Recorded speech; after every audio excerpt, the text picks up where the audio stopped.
Iran बहुत बड़ा देश है। पुराने जमाने में वहां बड़े शक्तिशाली और प्रतापी नरेश हुआ करते थे और उन्हें शहंशाह यानी बादशाहों का बादशाह कहा जाता था। उसी काल का वहां का एक बादशाह बद्र था। उसके पास अपार धन दौलत और सैनिक शक्ति थी। उसके 100 पत्नियां और हजारों दासियां थी, किंतु उसे बड़ा दुख था कि उसके कोई पुत्र नहीं था। दूर दूर के व्यापारी उसके लिए सुंदर दासियां लाते। वो उनसे पुत्र प्राप्ति की इच्छा से भोग करता। अपने देश के सिद्धों और तांत्रिकों से भी इस बारे में सहायता करने को कहा। हजारों कंगलों को धन का दान करता कि किसी के आशीर्वाद से पुत्र प्राप्ति हो, किंतु कोई उपाय सफल नहीं हो सका था और बादशाह की चिंता का अंत नहीं था। एक दिन उसके एक सेवक ने आकर बताया कि एक दूर देश का व्यापारी एक अति सुंदरी दासी लेकर बेचने के लिए आया है। बादशाह ने आज्ञा दी कि व्यापारी दासी को लाए। दूसरे दिन व्यापारी उस दासी को लेकर उपस्थित हुआ। बादशाह ने उससे पूछा कि तुम किस देश से दासी लाए हो? उसने कहा, मैं बहुत दूर देश की बांदी लाया हूं। आप उसकी सूरत देखेंगे तो ये पूछना भूल जाएंगे कि वो कहाँ की है। बादशाह ने कहा कि उसे दिखाते क्यों नहीं? व्यापारी ने कहा, मैं पहले आपकी अनुमति चाहता था। अभी मैंने उसे एक विश्वस्त दास को सौंप रखा है। आप कहें तो अभी ले आओ। बादशाह ने कहा कि फौरन लाओ। व्यापारी ने लाकर दिखाया तो बादशाह ने देखा कि दासी वास्तव में अजीब सी छटा बिखेर रही है। गौरवर्ण, कुंचित केशी, सुडौल शरीर वाली दासी थी, जिसका चेहरा नकाब के अंदर से भी सौंदर्य की किरणें सी बिखेर रहा था। बादशाह व्यापारी और दासी दोनों को अपने रंगमहल में ले गया। वहां पर दासी का नकाब उठाकर देखा तो उसके रूप की छवि से लगभग अचेत हो गया।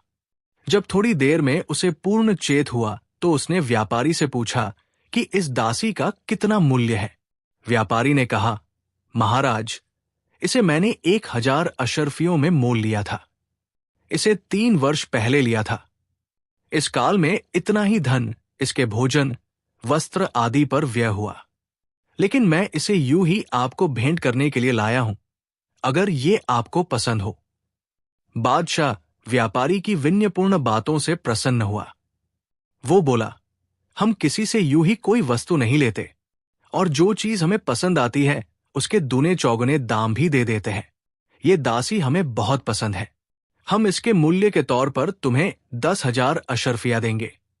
व्यापारी ने सिर झुकाकर कई बार बादशाह को नमन किया और 1000 अशर्फियों के 10 तोड़े लेकर शाही महल से विदा हुआ। इधर बादशाह ने कई दासियों को बुलाकर आज्ञा दी कि इसे हम्माम में ले जाओ और नहला धुलाकर अच्छे कपड़े पहनाओ। सुघड़ परिचारिकाओं ने नई दासी को हम्माम में ले जाकर गर्म पानी से भली भांति नहलाया और जरी के काम के रत्नचटित वस्त्र पहनाए। परिचारिकाओं ने, जिन्हें बादशाह ने नई दासी के निमित्त नियुक्त किया था, उसके निखरे हुए रूप को देखकर आश्चर्य किया। उसे बादशाह के सामने लाकर उन्होंने कहा, इसे 2-4 दिन पूरा आराम दिया जाए और पौष्टिक भोजन दिया जाए तो इसका रूप और निखरेगा, क्योंकि अभी इस पर लंबी यात्राओं की थकन बढ़ी होगी। 3 दिन बाद अगर आप इसे देखेंगे तो शायद पहचान भी न सकेंगे। बादशाह ने ये बात मान ली और कहा कि इसे 3 दिन के बाद ही रंगमहल में भेजा जाए। बादशाह की राजधानी समुद्र तट पर थी और शाही महल का पिछवाड़ा बिल्कुल समुद्र तट के सामने पड़ता था। वो नई दासी अक्सर अपने कमरे के छज्जे पर बैठ जाती और एकटक समुद्र की लहरों के तट पर टकराने का तमाशा देखती थी। 3 दिन के बाद चौथे दिन भी उसी प्रकार वो समुद्र की ओर देखकर अपना मन बहला रही थी कि उसी समय परिचारिकाओं ने बादशाह से कहा कि अब नई दासी अपनी पूरी छवि में आ चुकी है। बादशाह उससे मिलने को इतना बेचैन हुआ कि उसे बुला भेजने के बजाय खुद उसके पास जा पहुंचा। पहले तो उसके आने की आहट से नई दासी ने यह समझा कि कोई परिचारिका आई होगी, किंतु जब कुछ क्षणों के बाद उसने बादशाह को देखा तो भी कुर्सी से न उठी, न किसी और तरह सम्मान प्रदर्शित किया। बादशाह को इस पर बड़ा आश्चर्य हुआ, किंतु उसे क्रोध नहीं आया, उसने ये समझा कि ये इतनी उद्दंडता इसलिए दिखा रही है कि उसकी शिक्षा दीक्षा नहीं हुई। बादशाह के इशारे से परिचारिकाएं हट गई। बादशाह ने समीप जाकर उसके गले में हाथ डाला। दासी ने कोई आपत्ति नहीं की, किंतु वो बोली चाली भी नहीं। बादशाह उसे कमरे में ले गया। रतिक्रिया के बाद उसने दासी से कहा, मेरी प्राण प्यारी, तुम किस देश की निवासिनी हो और तुम्हारे माता पिता का क्या नाम है? मेरे महल में सो रानियां और कई हजार दासियां हैं, किंतु उनमें से कोई एक भी सौंदर्य में तुम्हारे पास भी नहीं फटक पाती। मुझे तुमसे जितना प्रेम है उतना किसी रानी से भी नहीं है। नई दासी इस पर भी चुप रही। बादशाह ने कहा, प्रिय, तुमने मेरी किसी बात का उत्तर नहीं दिया। कुछ तो बोलो, ताकि मैं जैसे तुम्हारे सुंदर मुखमंडल से आनंदित होता हूं, वैसे ही तुम्हारे मीठे वचनों को सुनकर भी तृप्ति प्राप्त करूं। तुमने तो मेरी ओर आंख उठाकर भी नहीं देखा, जिससे मेरे नयन तृप्त होते। आखिर तुम्हें कौन सी चिंता सता रही है, जिसने तुम्हारी वाणी को अवरुद्ध कर दिया है? तुम मुझे अपनी व्यथा बताओ। अगर तुम अपने मां बाप को याद कर रही हो, तो उनका मिलना तो असंभव है। हाँ, इसके अतिरिक्त तुम जो कुछ भी चाहो, उसे तुम्हारी सेवा में उपस्थित कर दिया जाएगा। बादशाह ने उससे इस प्रकार की बहुत सी बातें कही, किंतु दासी मुंह नीचा किए भूमि की ओर ही देखती रही। बादशाह फिर भी उससे क्रुद्ध न हुआ। उसने परिचारिकाओं को आवाज दी और उनसे भोजन मंगवाया। वो स्वयं भी खाने लगा और अपने हाथ से स्वादिष्ट व्यंजनों के ग्रास नई दासी के मुख में देने लगा। वो खाती रही, किंतु चुप ही रही। फिर बादशाह ने आज्ञा दी कि गायन वादन और नृत्य का आयोजन किया जाए। इस पर भी वो चुप रही। बादशाह ने दासी की परिचारिकाओं से पूछा कि ये कभी बोलती भी है या नहीं। उन्होंने कहा कि किसी ने इसे बोलते क्या मुस्कुराते भी नहीं देखा। खैर, बादशाह ने रात भर उससे विहार किया और तय किया कि उसके अतिरिक्त किसी से संभोग न करेगा। इस निर्णय के बाद बादशाह ने कुछ दासियों को सेवा कार्य के लिए रखकर बाकी दासियों और सभी रानियों को बुलाकर उन्हें काफी धन देकर स्वतंत्र कर दिया कि वे जहां चाहे जाएं और जिससे चाहे विवाह करें। 1 वर्ष तक वो प्रतीक्षा करता रहा कि नई दासी उससे कुछ बात करेगी, किंतु जब ऐसा न हुआ तो उसने विकल होकर कहा, मेरी प्राण प्रिया, मुझे बड़ा दुख है कि तुम्हारे बारे में अभी तक कुछ पता नहीं चल सका है। मैं ये तक नहीं जान पाया कि तुम मेरे साथ रहने में प्रसन्न हो या अप्रसन्न। मैं तो तुम्हारे लिए कुछ उठा नहीं रखता हूं। तुम्हारे पीछे मैंने अपनी सारी रानियों और दासियों को छोड़ दिया। कहीं ऐसा तो नहीं कि तुम गूंगी हो? ऐसा हुआ तो ये ईश्वर का बड़ा अन्याय होगा कि ऐसा भुवन मोहन रूप देकर अंदर ऐसा दोष पैदा कर दिया। अगर तुम गूंगी नहीं हो तो भगवान के लिए कुछ बोलो, क्योंकि तुम्हारे चुप रहने से मैं बड़े कष्ट में रहता हूं। मैं इस सारे वर्ष में भगवान से प्रार्थना करता रहा कि तुम्हारे पेट से मेरा कोई लड़का पैदा हो, जो मेरे बाद राजकाज संभाले, क्योंकि मेरा बुढ़ापा आ रहा है और शारीरिक निर्बलता मेरे अंदर घर करती जा रही है। अगर तुम गूंगी नहीं हो तो मुझसे बातें करो। मैं और अधिक तुम्हारी चुप्पी नहीं सह सकता। तुम न बोली तो मैं जान दे दूंगा और मेरी हत्या का पाप तुम पर पड़ेगा। वो सुंदरी ये सुनकर मुस्कुराई और बादशाह की ओर देखने लगी। वो भी समझ गया कि ये कुछ बोलेगी और उसकी बात की प्रतीक्षा करने लगा। कुछ देर बाद वो परम सुंदरी बोली, मुझे आपसे बहुत सी बातें कहनी है। मेरी समझ में नहीं आ रहा कि किस बात से आरंभ करूं।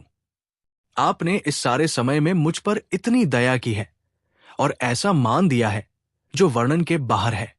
मैं आपकी बड़ी आभारी हूं और भगवान से प्रार्थना करती हूं कि वो आपको 125 बरस की आयु दे और आपके शत्रु आपके प्रताप से ऐसे नष्ट हो जाए जैसे दीपक से पतंगे। आपको कभी कोई कष्ट न हो। एक शुभ समाचार मैं आपको ये देती हूं कि आपसे गर्भ रह गया है। मुझे पूरी आशा है कि मेरे बेटा ही पैदा होगा। इस बीच मुझसे जो कुछ अविनय हुआ, इसके लिए मैं क्षमा मांगती हूं। अभी तक मैं इसलिए नहीं बोली थी कि जबरदस्ती यहां लाए जाने से मुझे बड़ा क्रोध चढ़ा था, किंतु अब मैं आपसे जान से प्यार करने लगी हूं। बादशाह इतनी बात सुनकर खुशी से पागल हो गया। उसने उसे खींचकर सीने से लगा लिया और कहा कि गर्भ रहने का समाचार देकर तुमने मेरे सारे दुख दूर कर दिए। ये कहकर बाहर आया और मंत्री को ये शुभ सूचना देकर कहा कि फौरन 1 लाख अशरफिया गरीबों और भिखारियों में बंटवा दो। मेरे राज्य में कोई दीन दुखी न रहे। इसके बाद वो फिर उस सुंदरी के पास आकर बोला, माफ करना, मैं तुम्हारे गर्भ धारण के समाचार से इतना प्रसन्न हुआ कि सार्वजनिक दान की घोषणा में विलंब न कर सका।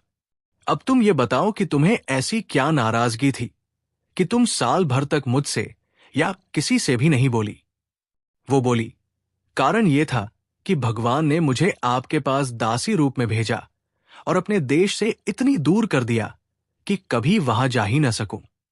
विशेषतः अपने मां बाप, भाई बंधु आदि का बिछोह मुझे सता रहा था।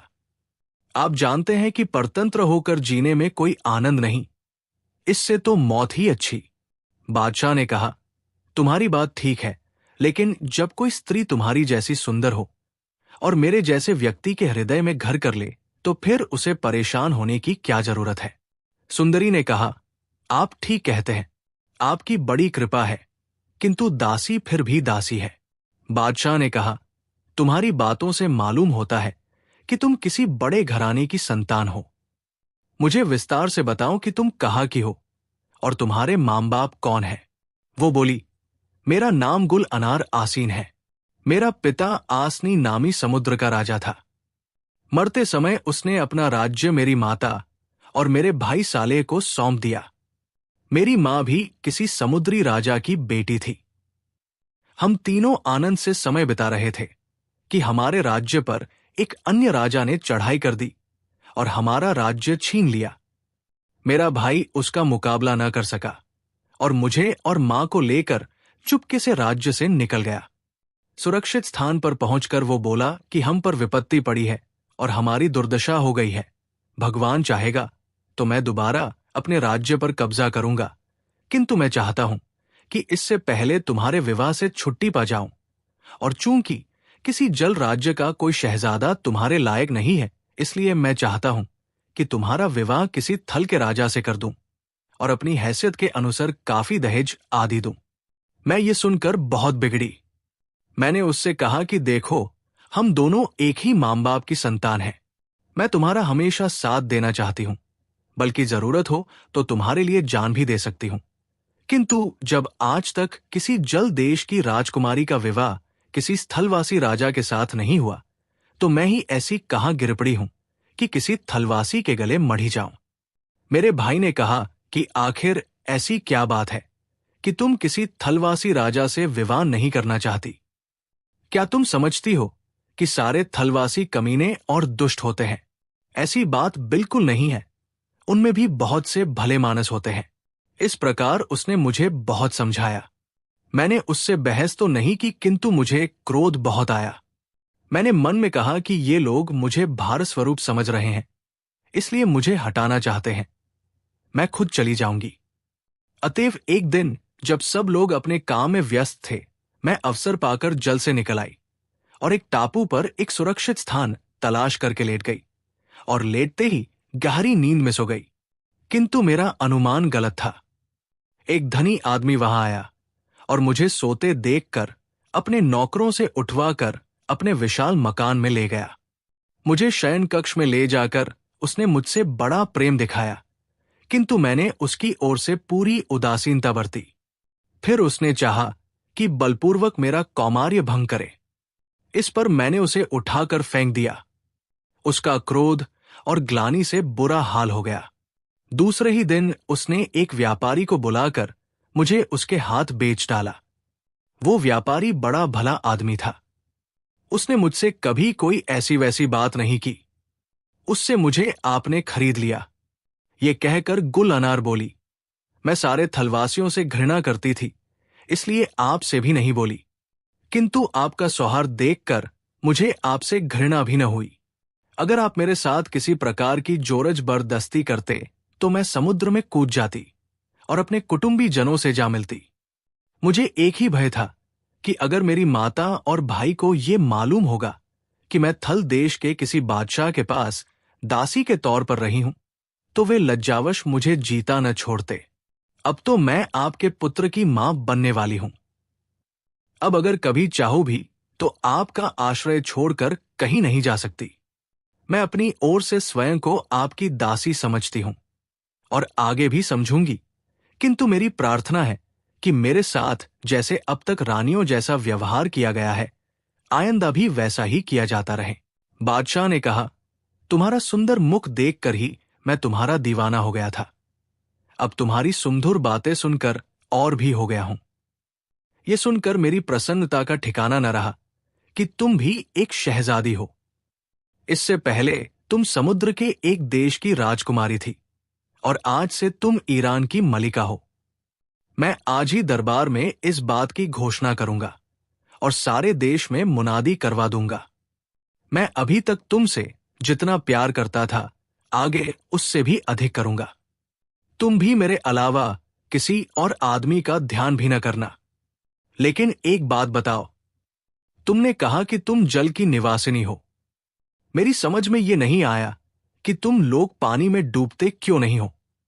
सुना तो पहले भी था कि जल के अंदर भी मनुष्य रहते हैं, किंतु इस बात पर विश्वास नहीं कर सकता था।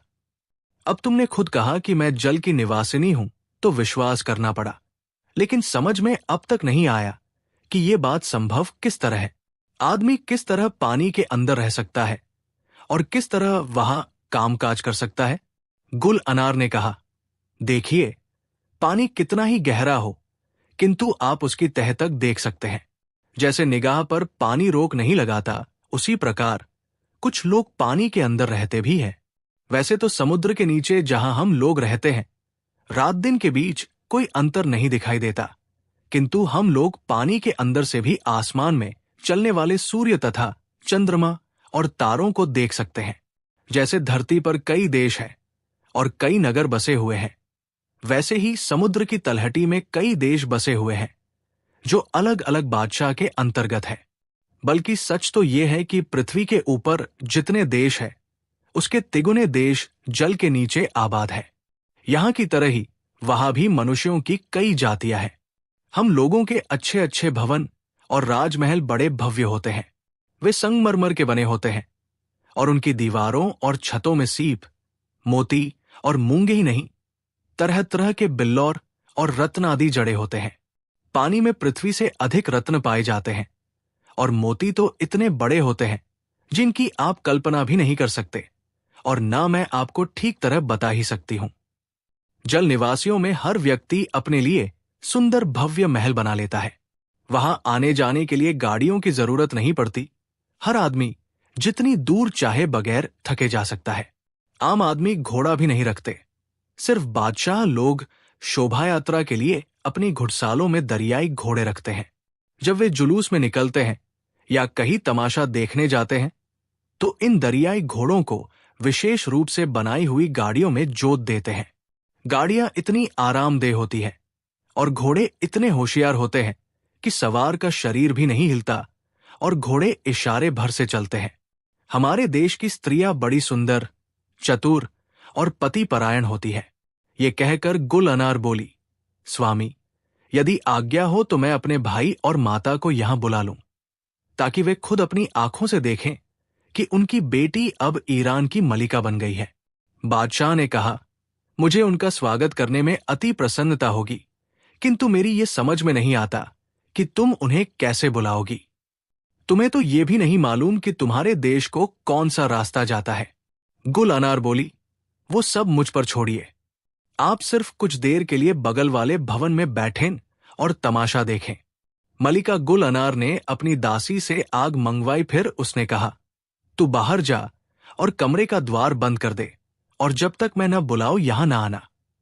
दासी के जाने पर उसने एक संदूकचे से एक चंदन का टुकड़ा निकालकर आग पर डाल दिया, और जब उसमें से धुआं उठने लगा तो वो कोई मंत्र पढ़ने लगी।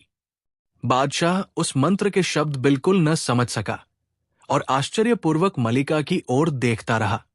मंत्र ज्यों ही समाप्त हुआ कि समुद्र की सतह ऊंची होने लगा और समुद्र बढ़ते बढ़ते राजमहल से जा लगा। कुछ देर बाद समुद्र का पानी फट गया और उसमें से एक सुंदर युवक निकला। उसकी मूछें पानी की तरह हरी थी। फिर एक शालीन प्रौढ़ महिला निकली जिसके पीछे 5 सुंदर युवतियां थी। गुल अनार ने पानी के किनारे खड़े होकर उन सबका अभिवादन किया। 2-4 क्षणों में वे लोग किनारे आ गए। युवक का नाम सुल्तान साले था और वो मलिका गुल अनार का भाई था। प्रौढ़ स्त्री गुल अनार की मां थी। किनारे पर आकर साले तथा उसकी मां ने गुल अनार को गले लगाया और उसके मिलने पर आनंद के आंसू बहाए। गुल अनार ने अपने भाई, मां और उनके साथ आए लोगों का यथोचित आदर सत्कार किया। उसकी मां ने कहा, बेटी, तुम्हारे वियोग में हम पर जो कष्ट पड़ा उसके वर्णन के लिए मेरे पास शब्द नहीं है।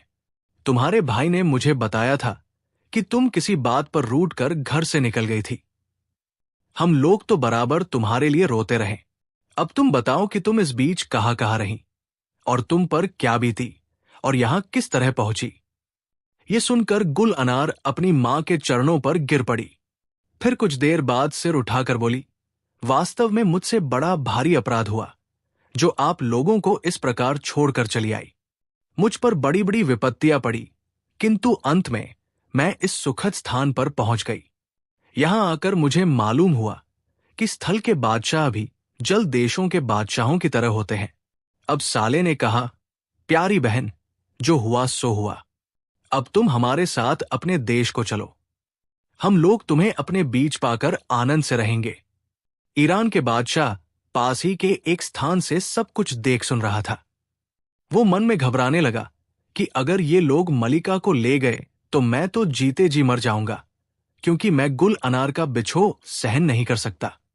लेकिन गुल अनार की बातों से उसे धैर्य हुआ। वो बोली, अब मैं यहां से कहीं नहीं जा सकती। एक तो यहां के बादशाह ने मुझे 10,000 अशर्फियों में खरीदा है, दूसरे उससे मुझे 4 महीने का गर्भ है। उसके भाई और मां ने फिर कुछ नहीं कहा। गुल अनार ने दासियों को आवाज देकर सारे मेहमानों के लिए नाना प्रकार के भोजन परसवा दिए। उसने उनसे भोजन करने के लिए कहा, किंतु इस पर उनके चेहरे लाल हो गए और मुंह और नथुनों से आग की लपटें निकलने लगी। उन्होंने कहा, यह ठीक है कि तुम्हारा पति बादशाह है, किंतु क्या हम लोग इतने नीचे हैं कि वो हमारे साथ भोजन भी न करें। बादशाह कुछ दूर बैठा था। उनकी बात तो न सुन सका, किंतु उनके मुंह और नथुनों से लपटें निकलते देखकर घबराया। गुल अनार ने उसके पास आकर कहा, वे लोग चाहते हैं कि आप ही के साथ भोजन करें। अब यही उचित है कि आप उन लोगों के पास चलें और सबसे यथायोग्य भेंट करें और सबके साथ भोजन करें। बादशाह ने कहा, मुझे इसमें क्या आपत्ति हो सकती है, किंतु उनके मुंह और नथुनों से तो आग निकलती है। गुल अनार हंसकर बोली, आप चिंता न करें। इस समय वे सोच रहे हैं कि आपने स्वयं न आकर उनका अपमान किया है। वे लोग क्रोध में आते हैं तो उनके मुंह और नथुनों से आग निकलने लगती है। आप चलेंगे तो उनका क्रोध दूर हो जाएगा।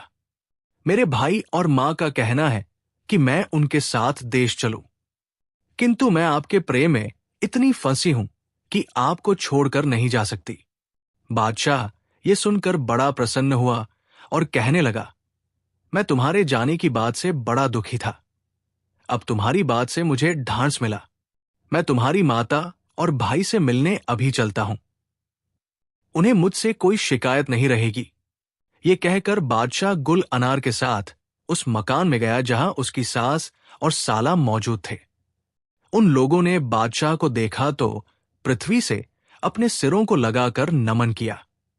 बादशाह ने उनको एक एक करके उठाया और गले लगाया। फिर सब लोग बैठकर प्रसन्नतापूर्वक बातें करने लगे। साले ने कहा, हम सब भगवान को बड़ा धन्यवाद देते हैं कि हमारी बहन बड़े कष्ट उठाने के बाद आपकी छत्र छाया में आई और यहां बहुत ही प्रसन्न है। भगवान आपको चिरायु करे। बादशाह ने भी अभ्यागतों के स्वागतार्थ विनीत वचन कहे और सब लोग काफी देर तक सानंद बातचीत करते रहे। रात पड़ने पर बादशाह ने भोजन लाने की आज्ञा दी। सबके साथ भोजन करने के बाद उसने पास के मकान में मेहमानों के लिए कोमल सुखदायी शैयाएं बिछवाई और उनसे आराम करने को कहा। वो स्वयं गुल अनार को साथ लेकर अपने शयन कक्ष में चला गया। कुछ दिन बाद अतिथियों ने जाना चाहा तो बादशाह ने उन्हें आग्रहपूर्वक रोका कि गुल अनार के प्रसव तक तो रुक ही जाओ। वे लोग भी इस बात को सहर्ष मान गए और ईरान का सम्राट रोजाना उनके लिए नए नए मनोरंजन प्रस्तुत करवाता रहा। समय आने पर एक दिन गुल अनार प्रसवपीड़ा से छटपटाने लगी। दूसरे दिन उसने एक पुत्र को जन्म दिया। ये पुत्र सुंदरता में चंद्रमा के तुल्य था, इसलिए उसका नाम बद्र चंद्रमा रखा गया। गुल अनार की मां ने अपने देश के अनुसार भी रस्में की और यहां के रिवाज के अनुसार छठी का भारी जोड़ा भी दिया। ईरान के सम्राट ने सार्वजनिक उत्सव की आज्ञा दी और देश के सभी निवासियों ने अपने अपने घरों में रागरंग का आयोजन किया। शाही महल में जो उत्सव हुए उनका तो वर्णन ही असंभव है। बादशाह ने खजाने का मुंह खोल दिया और दीन दुखियों को दान तथा सैनिकों, विद्वानों, कलाविदों आदि को भरपूर पारितोषिक दिए गए। जब सौर गृहवास के दिन पूरे हो गए तो मलिका गुल अनार को स्नान करवाया गया और बादशाह, सुल्तान सालेह, उसकी माता तथा अन्य संबंधी नवयवनाएं बच्चे को देखने के लिए आए। सभी ने उसे उठाकर चूमा और तरह तरह से प्यार दुलार किया। सबके बाद सालेह बच्चे की दाई के पास गया और उसकी गोद से बच्चे को लेकर काफी देर तक इधर उधर टहलता रहा। जब सब लोग इधर उधर की बातों में लगे थे तो सालेह चुपचाप कमरे के दरवाजों से बाहर निकला और तेजी से समुद्र तट की ओर चला। सब लोग तो इत्मीनान से रहे, किंतु बादशाह घबराने लगा। सालेह तेजी से समुद्र तट पर पहुंचा और एक ऊंची जगह से झम से समुद्र में कूद पड़ा। बादशाह ये देखकर हाय हाय करने लगा और सिर पीटने लगा। मलिका गुल अनार ने हंसकर उसे धैर्य दिया। बादशाह सलामत, आप परेशान न हो, बच्चे को कुछ भी नहीं होगा। आप देखते तो जाइए। आप उसके पिता हैं तो मैं भी उसकी मां हूं। मैं तो कुछ भी चिंता नहीं कर रही। बादशाह ने पूछा, लेकिन तुम्हारे भाई को ये क्या सूझी? उसने ऐसा क्यों किया? गुल अनार ने कहा, उन्होंने इसलिए ये किया कि बच्चे को हम लोगों की तरह जल और स्थल दोनों में रहने की आदत हो जाए। उसकी मां तथा अन्य संबंधियों ने भी बादशाह को ऐसे आश्वासन दिए तो उसका चित्त स्थिर हुआ।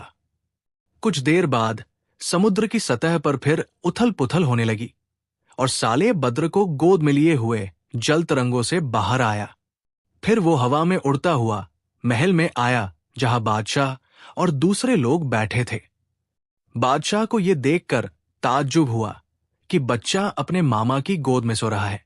सालेह ने बादशाह से कहा, सरकार, जब मैं आपके बच्चे को लेकर समुद्र में गया था तो आपको डर तो नहीं लगा था?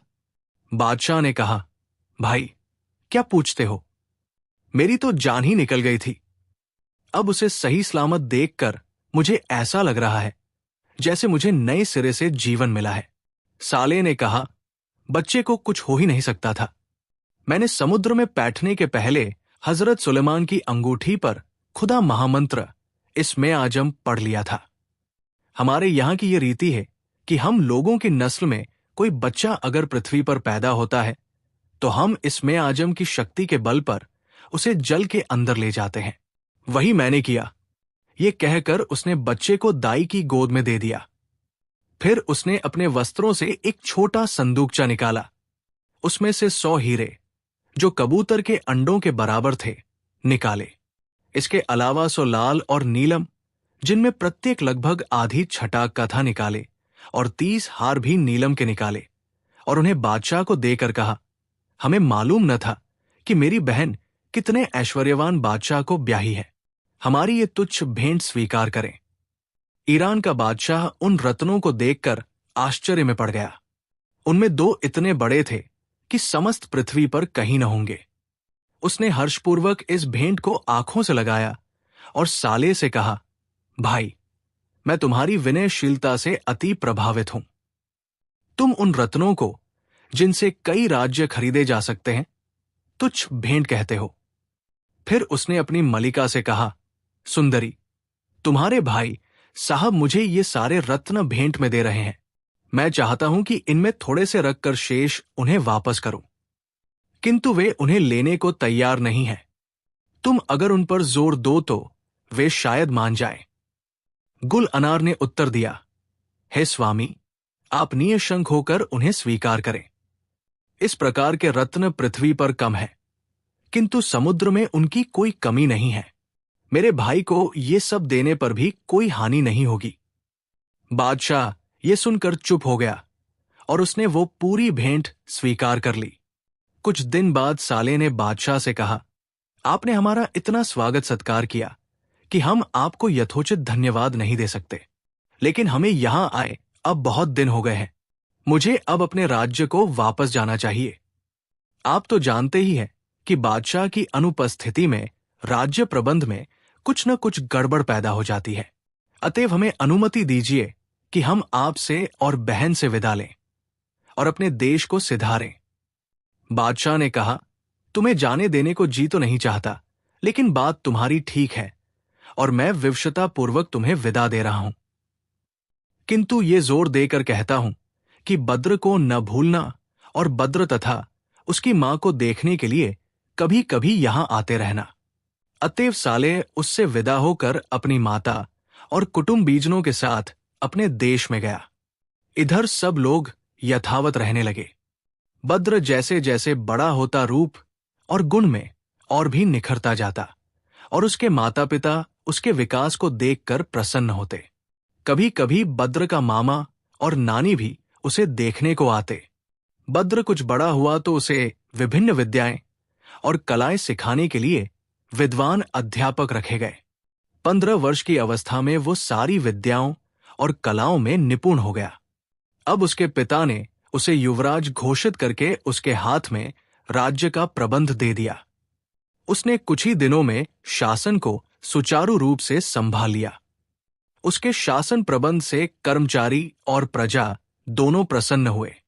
बादशाह ने ये देखा तो एक दिन पूर्व घोषणा के उपरांत अपने हाथ से अपना राजमुकुट उसे पहनाया और उसके सम्मानार्थ उसके हाथ चूमने के बाद वो स्वयं मंत्रियों और अमीरों की पंक्ति में जा बैठा। सामंतों, मंत्रियों आदि ने नए बादशाह को भेंटें दी और उसकी आज्ञा का पालन करने लगे।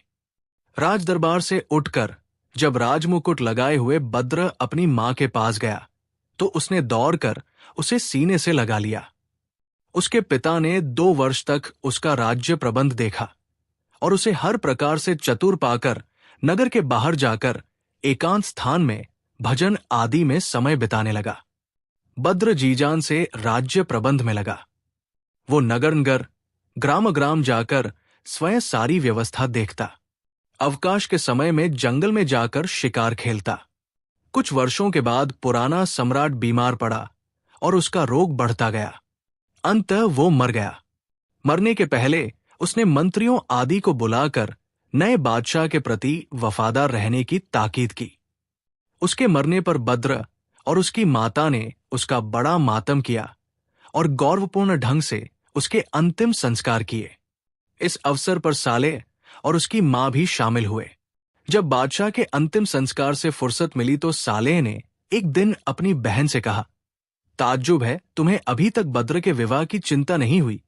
यद्यपि वो कई वर्षों से विवाह योग्य हो चुका है, लेकिन उसके बारे में तुम्हें उस समय बताऊंगा जब बद्र सो जाएगा, क्योंकि संभव है उस पर वो बिना देखे ही मोहित हो जाए। बद्र के कान में इस बात की भनक पड़ गई। रात को वो ऐसा बन गया कि जैसे गहरी नींद सो रहा है, किंतु वास्तव में बगल के कमरे में मां और मामा के बीच होने वाला वार्तालाप सुनता रहा। वे दोनों भी उसे सोता जानकर अपने साधारण स्वर में बातें करने लगे थे। साले ने अपनी बहन से कहा, मैं जिस शहजादी को बद्र के योग्य समझता हूं वो समंदाल देश के बादशाह की पुत्री है। ये देखो, मैं तुम्हारे दिखाने के लिए उसकी एक नवनिर्मित मूर्ति ले आया हूं। इससे तुम्हें उसके सौंदर्य का अंदाजा हो जाएगा। दिक्कत सिर्फ एक है, समंदाल नरेश बहुत ही घमंडी है और किसी को भी अपनी हैसियत का नहीं समझता है। इसीलिए उसने अपने पुत्री का विवाह अब तक नहीं किया। फिर भी वो इतनी सुंदर है कि अगर बद्र को उसके सौंदर्य का पता चलेगा तो उसके प्रेम में पागल हो जाएगा, बल्कि जान तक दे देगा। उस शहजादी का नाम है जवाहर। गुल अनार बोली, मैं समंदाल के सुल्तान को जानती हूं। मुझे आश्चर्य है कि उसकी बेटी अब तक कुंवारी है। अपना देश छोड़ने के पहले मैंने उसे देखा था। उस समय वो 8 महीने की थी। वो उसी समय इतनी सुंदर थी कि उसका सौंदर्य दूर दूर तक विख्यात था। इस समय जवानी में तो उसके रूप का कहना ही क्या होगा। फिर भी वो बद्र से बड़ी है और उसे समंदाल नरेश से मांगने में क्या कठिनाई हो सकती है। साले ने कहा कि मैंने बताया कि वो बादशाह बड़ा ही घमंडी है। देखो बहन, मैं पूरा प्रयत्न करूंगा कि उसके पिता को विवाह के लिए राजी करूं, लेकिन काम मुश्किल है और इसमें देर लग सकती है। इस बीच बद्र को इस बात का पता नहीं चलना चाहिए, वरना इसमें संदेह नहीं कि वो जवाहर के प्रेम में पागल हो जाएगा और जान दे देगा। इसी प्रकार दोनों में बातें होती रहीं और बद्र सुनता रहा। दूसरे दिन उसने चुपके से अपनी मां के संदूक से निकलवा कर जवाहर की वो मूर्ति देखी जो उसके मामा ने अपनी बहन को दी थी। वो सचमुच ही मूर्ति देखकर जवाहर पर मर मिटा। अब उसका जी न खाने पीने में लगता था, न किसी से बोलने चालने में। वो रात दिन अपनी प्रिया के ध्यान में निमग्न रहने लगा। जब साले अपनी बहन से विदा लेने आया तो उसने भांजे की बदली हुई हालत देखकर पूछा कि क्या बात है, तुम्हारी तबीयत तो ठीक है? बद्र ने कहा, मेरे स्वास्थ्य को कुछ नहीं हुआ है, लेकिन आप अभी यहां से न जाएं। मेरा जी घबराने लगा है और मुझे आपके साथ ही रहकर संतोष होता है। आप 2-4 दिन और रुकिए, हम लोग कल शिकार के लिए चलेंगे। साले ने ये मंजूर कर लिया। वास्तव में बद्र चाहता था कि अपनी मां से छुपाकर अपने मामा से अपने दिल की हालत कह दे और शिकार ही से आगे बढ़कर वो अपनी प्रिया की खोज में निकल जाए। मां से साफ साफ कहना संभव ही नहीं था, क्योंकि वह उसे किसी हालत में नहीं जाने देती। चुनांचे दोनों मामा भांजा कुछ सेवकों के साथ शिकार पर निकल गए। वहां दोनों ने एक हिरन के पीछे अपने घोड़े डाल दिए। इसी चक्कर में पहले दोनों अपने सेवकों से अलग हो गए, फिर एक दूसरे से भी। बद्र एक घने वृक्ष के नीचे घोड़े से उतर कर बैठा और अकेले में अपनी प्रिया का नाम लेकर रुदन करने लगा। कुछ देर बाद साले भी उसे ढूंढता हुआ आया तो देखा कि एक पेड़ के नीचे बद्र विरह विलाप कर रहा है। साले समझ गया कि मैंने अपनी बहन से जो शहजादी जवाहर के बारे में कहा था वो इसने सुन लिया है। वो घोड़े से उतरकर धीरे धीरे आकर एक पेड़ की आड़ में खड़ा होकर सुनने लगा। बद्र कह रहा था, हे मेरी प्राण प्यारी समंदाल पुत्री, मैं तो तुम्हारी मूर्ति देखकर ही अपना धैर्य खो बैठा हूं। मेरा विश्वास है कि तुम सारे संसार की राजकुमारियों ही से नहीं, चंद्रमा से भी अधिक सुंदर हो। तुमने मेरे हृदय पर अधिकार कर लिया है, लेकिन मैं कहाँ जाऊं कि तुम मुझे मिलो। साले को इससे अधिक सुनने का धैर्य न रहा। वो आगे बढ़कर बद्र के पास जा बैठा और बोला, इसका मतलब यह है कि तुमने हम भाई बहन की बातें सुन ली है। हमने तो इस बात का ध्यान रखा था कि तुम्हें कुछ न मालूम हो, लेकिन हम लोगों की होशियारी कुछ काम नहीं आई। बद्र ने कहा, जो कुछ होना था वो तो हो ही गया। अब सोचिए कि आगे क्या होना है। यदि आप चाहते हैं कि मैं जीवित रहूं तो मेरे विवाह का संदेशा लेकर जाएं और उसके पिता को राजी करें। साले ने उसे दिलासा देते हुए कहा, तुम अब अपने नगर को जाओ। मैं अभी समंदाल देश जाता हूं और तुम्हारे विवाह की बात वहां के बादशाह से चलाता हूं। बद्र बोला, नहीं मामा जी, आप मुझे बहला रहे हैं। अगर आपको वास्तव में मेरे प्राणों की चिंता होती तो ऐसी दशा में मुझे अकेला नहीं छोड़ते। अगर आपको वास्तव में मुझसे प्रेम है तो मुझे भी अपने साथ ले चलें। साले ने कहा, भाई कैसी बातें करते हो? तुम्हें तुम्हारी मां की अनुमति के बगैर मैं किस तरह ले जा सकता हूं? बद्र ने कहा, फिर तो हो चुका। आप अच्छी तरह जानते हैं कि मेरी मां मुझे प्राणों से भी अधिक चाहती है। वे मुझे कभी आपके साथ जाने नहीं देंगी। साले अजीब चक्कर में पड़ा कि किस तरह वो इस स्थिति से निकले। उसने कुछ देर सोचकर कहा, मैं तुम्हें अपने साथ तो नहीं ले जा सकता, किंतु ये अंगूठी देता हूं जिस पर इसमें आजम चमत्कारी महामंत्र खुदा है। इसे पहनकर नियशंक पानी में घुस जाना, तुम्हें कुछ नहीं होगा। बद्र ने अंगूठी पहन ली। साले ने कहा, अब तुम्हारे हाथ में चमत्कारी अंगूठी है और जो कुछ मैं कर सकता हूं वो सब तुम कर सकते हो। तुम मेरे पीछे पीछे आओ। ये कहकर वो हवा में उड़ने लगा। बद्र भी उसके पीछे उड़ता हुआ समुद्र तट पर पहुंचा। फिर वो अपने मामा के पीछे समुद्र में गोता लगा गया और दोनों तेजी से चलते हुए साले के राज्य में पहुंच गए। बद्र को साले अपनी मां के पास ले गया। बद्र ने आदरपूर्वक नानी के हाथ चूमे और वो भी उसे देखकर बड़ी प्रसन्न हुई और आशीर्वाद देने लगी और उसे खूब प्यार करने लगी। उसने परिवार की अन्य स्त्रियों से भी मिलवाया और सब लोग बहुत देर तक बातें करते रहे। इस बीच साले ने अवकाश पाकर अपनी मां से बद्र का सारा हाल बताया कि वो किस प्रकार समंदाल देश की शहजादी के पीछे पागल हो गया है। उसने कहा कि अब तुम बद्र को रखना, मैं समंदाल के बादशाह से बद्र के लिए जवाहर को मांगने जा रहा हूं। उसने कहा, मैंने और गुल अनार ने इस बात का बहुत ध्यान रखा कि इस बात की भनक बद्र को न लगे, किंतु उसे मालूम हो ही गया और अब सिवाय इसके कुछ नहीं हो सकता कि जल्दी से जल्दी विवाह की बात की जाए। साले की मां बड़ी चिंतित हुई। उसने कहा, ये तुम क्या कर रहे हो? क्या तुम ये नहीं जानते कि समंदाल का बादशाह बहुत ही घमंडी है?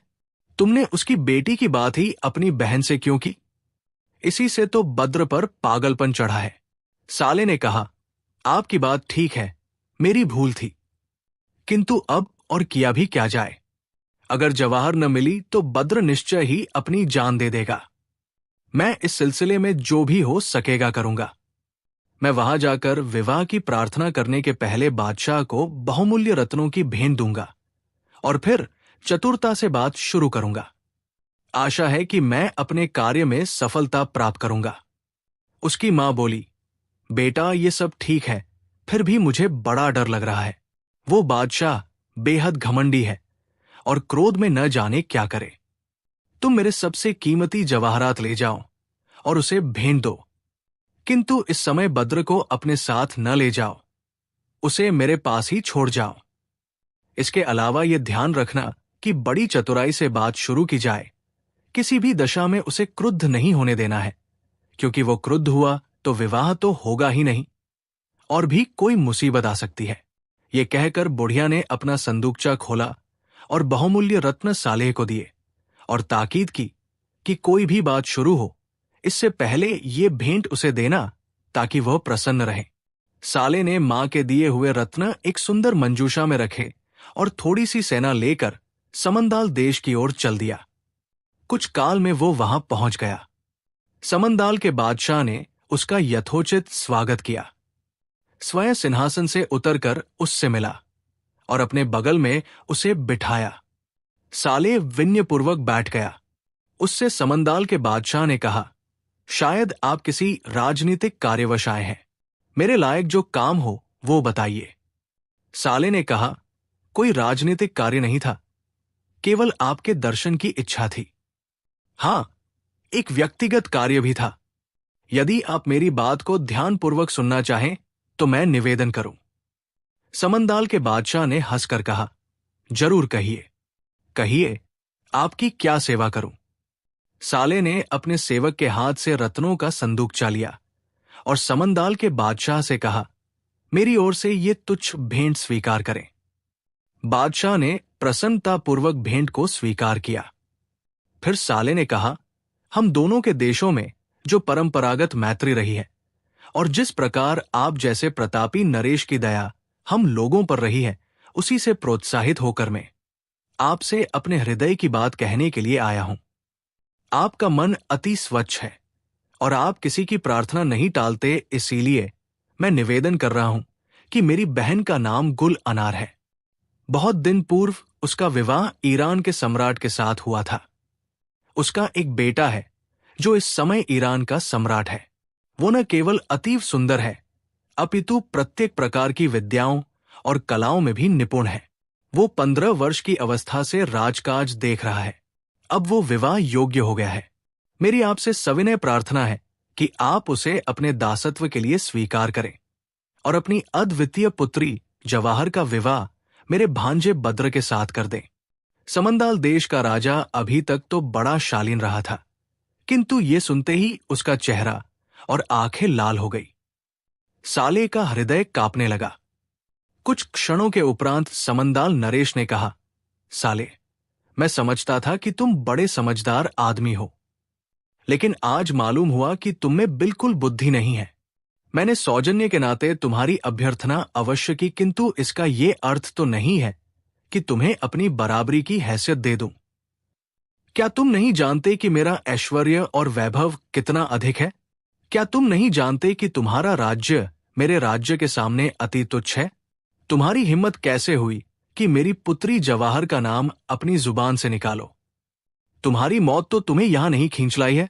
साले ने घबरा कर कहा, शायद आपने मेरी बातों का अर्थ ठीक नहीं समझा।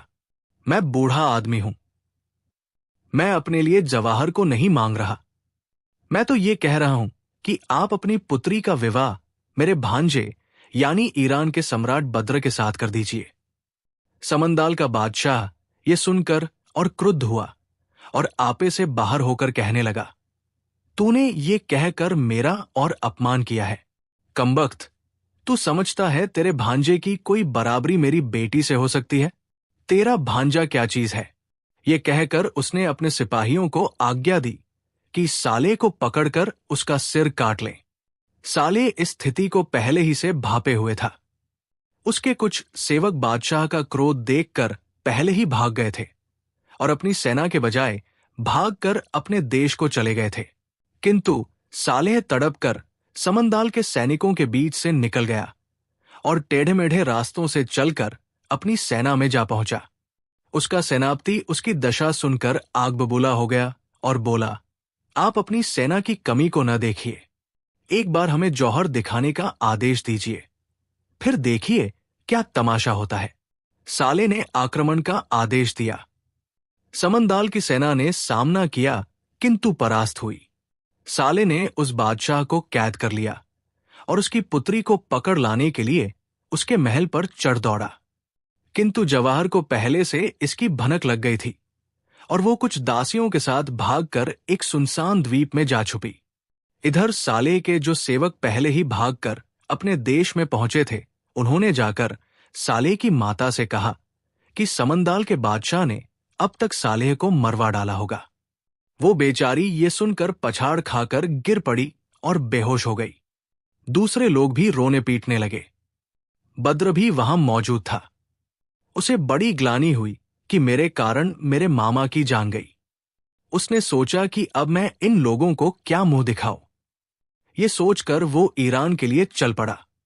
बद्र बड़ी हड़बड़ी में चला था, इसलिए पानी में रास्ता भूल गया और कई दिन बाद भटकता हुआ उसी टापू में पहुंचा जहां पर जवाहर ने आश्रय लिया था। वो थककर एक पेड़ के नीचे आराम कर रहा था कि उसे एक ओर से कुछ स्त्रियों की बोली सुनाई दी। वो उधर गया तो देखा कि एक शहजादी दासियों से घिरी बैठी है। वो समझ गया कि यही मेरी प्रेयसी है। उसने पास जाकर कहा, भगवान की बड़ी दया है कि आपसे भेंट करने का अवसर मिला। मैं आपका सेवक हूं। अगर आपकी कुछ सहायता कर सकूं तो मुझे प्रसन्नता होगी। जवाहर बोली, आपके वचनों से मुझे बड़ा धैर्य मिला। मैं बड़ी मुसीबत में हूं। मैं समंदाल नरेश की बेटी जवाहर हूं। पड़ोस के एक राजा साले ने हम पर आक्रमण करके मेरे पिता को कैद कर लिया है। मैं किसी तरह भागकर यहां पर आकर छुपी हूं। बद्र ने बगैर आगा पीछा सोचे अपना सच्चा परिचय दे दिया। उसने कहा, मैं ईरान का सम्राट हूं। मेरा नाम बद्र है। साले साहब मेरे मामा हैं। वे आपके साथ मेरे विवाह का संदेशा लेकर आपके पिता के पास गए थे, किंतु आपके पिता ने उन्हें मार डालने का आदेश दिया। इस पर मेरे मामा की सेना ने आपके देश पर चढ़ाई कर दी और आपके पिता को कैद कर लिया। अब आप धैर्य रखिए। साले केवल ये चाहते हैं कि आपके पिता आपको मुझसे ब्याह दें। अब मैं इन दोनों बादशाहों से मेल करा दूंगा। जवाहर बद्र के रूप और शील को देखकर मोहित थी, किंतु जब उसे मालूम हुआ कि इसी नवयुवक के कारण मेरे राज्य पर विपत्ति आई है, तो उसके हृदय में क्रोध भर गया। चूंकि उसका सीधा सामना नहीं कर सकती थी, इसलिए उसने छल से काम लिया। वो जादूगरनी थी, लेकिन मंत्र पढ़ने के लिए भी किसी तरह के पानी की जरूरत होती है, और वो टापू निर्जल था। उसने कहा, ईरान के सम्राट, मुझे आपसे मिलकर बड़ी प्रसन्नता हुई। वास्तव में मेरे पिता ने बड़ी भूल की कि मेरा विवाह आपसे नहीं किया। शायद वे आपको देखते तो इनकार न करते। खैर, अब तो मेरे पास आकर बैठिए। ये कहकर उसने हाथ बढ़ाया। बद्र ने पास आकर उसका हाथ पकड़ना चाहा तो उसने हाथ खींच लिया और उसके मुंह पर थूक दिया, और इस प्रकार जल की कमी पूरी करके मंत्र पढ़कर उसे लाल पीठ और पांवों का पक्षी बना दिया, और एक दासी से कहा, इसे इससे भी अधिक निर्जल द्वीप में छोड़ दे, ताकि ये वहां भूखा प्यासा मर जाए। दासी पक्षी रूपी बद्र को पकड़ कर ले चली। मार्ग में उसे उस पर दया आई कि ऐसा लाड़ प्यार का पाला जवान बगैर दाना पानी के तड़प तड़प कर मरेगा। उसने ये भी सोचा कि यद्यपि शहजादी ने क्रोध में उसे ऐसा दंड दिया है, किंतु स्वभावतः वह दयालु है, और क्रोध उतरने पर इसकी मौत पर उसे पछतावा ही होगा। इसलिए उसने तय किया कि उसे निर्जन द्वीप में तो छोड़े, किंतु वो हरा भरा द्वीप हो जहां वो जीवित रह सके। उसने यही किया। ऐसे द्वीप में उसे ले जाकर छोड़ा जहां सघन वृक्ष थे और पानी के झरने थे और जगह जगह पर तालाब भी थे। इधर साले ने महल में बहुत तलाश करवाई, किंतु जवाहर कहीं न मिली।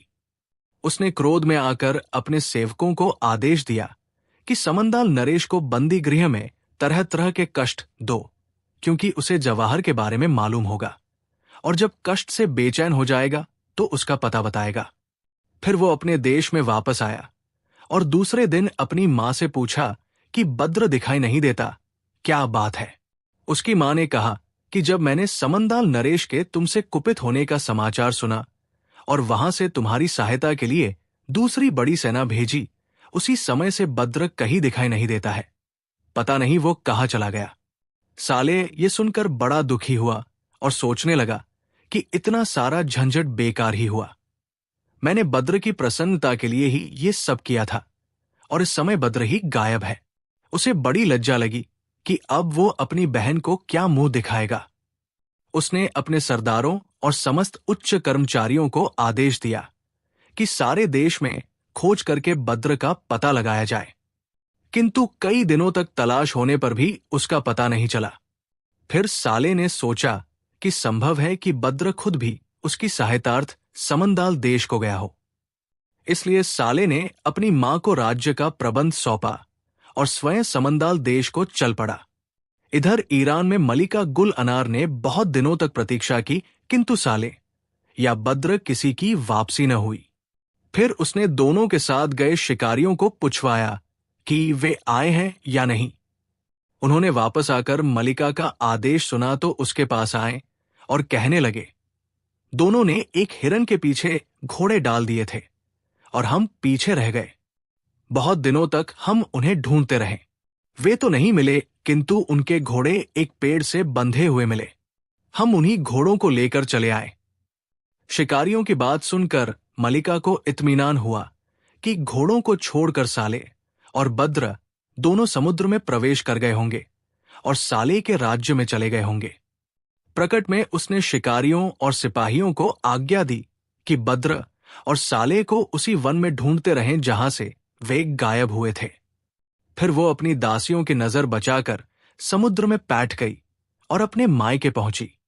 वहां जाकर अपनी मां से पूछा कि साले और बद्र अचानक गायब हो गए हैं, कहीं ऐसा तो नहीं कि वे यहां आए हों। उसकी मां ने कहा, बेटी, उन दोनों का हाल मैं क्या बताऊं। उन दोनों के यहां पर आने से मुझे बड़ी प्रसन्नता हुई, किंतु जब साले ने बताया कि बद्र समंदाल की शहजादी के पीछे पागल है और उससे विवाह न हुआ तो जान दे देगा, तो मैं चिंतित हुई कि वो बादशाह तो बड़ा घमंडी है, इस विवाह के लिए कैसे तैयार होगा। साले ने कहा कि मैं विवाह का प्रस्ताव लेकर जाता हूं। मुझे जो आशंका थी वही हुआ। समंदाल नरेश ने क्रुद्ध होकर साले को पकड़ लिया और उसका वध करने का आदेश दिया।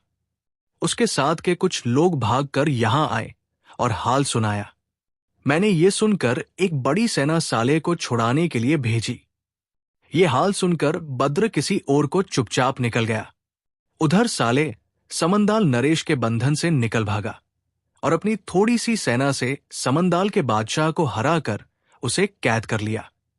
वापस आने पर जब उसे बद्र के गुम होने का हाल मालूम हुआ तो यहां ढूंढवाने के बाद उसकी खोज में फिर समंदाल चला गया।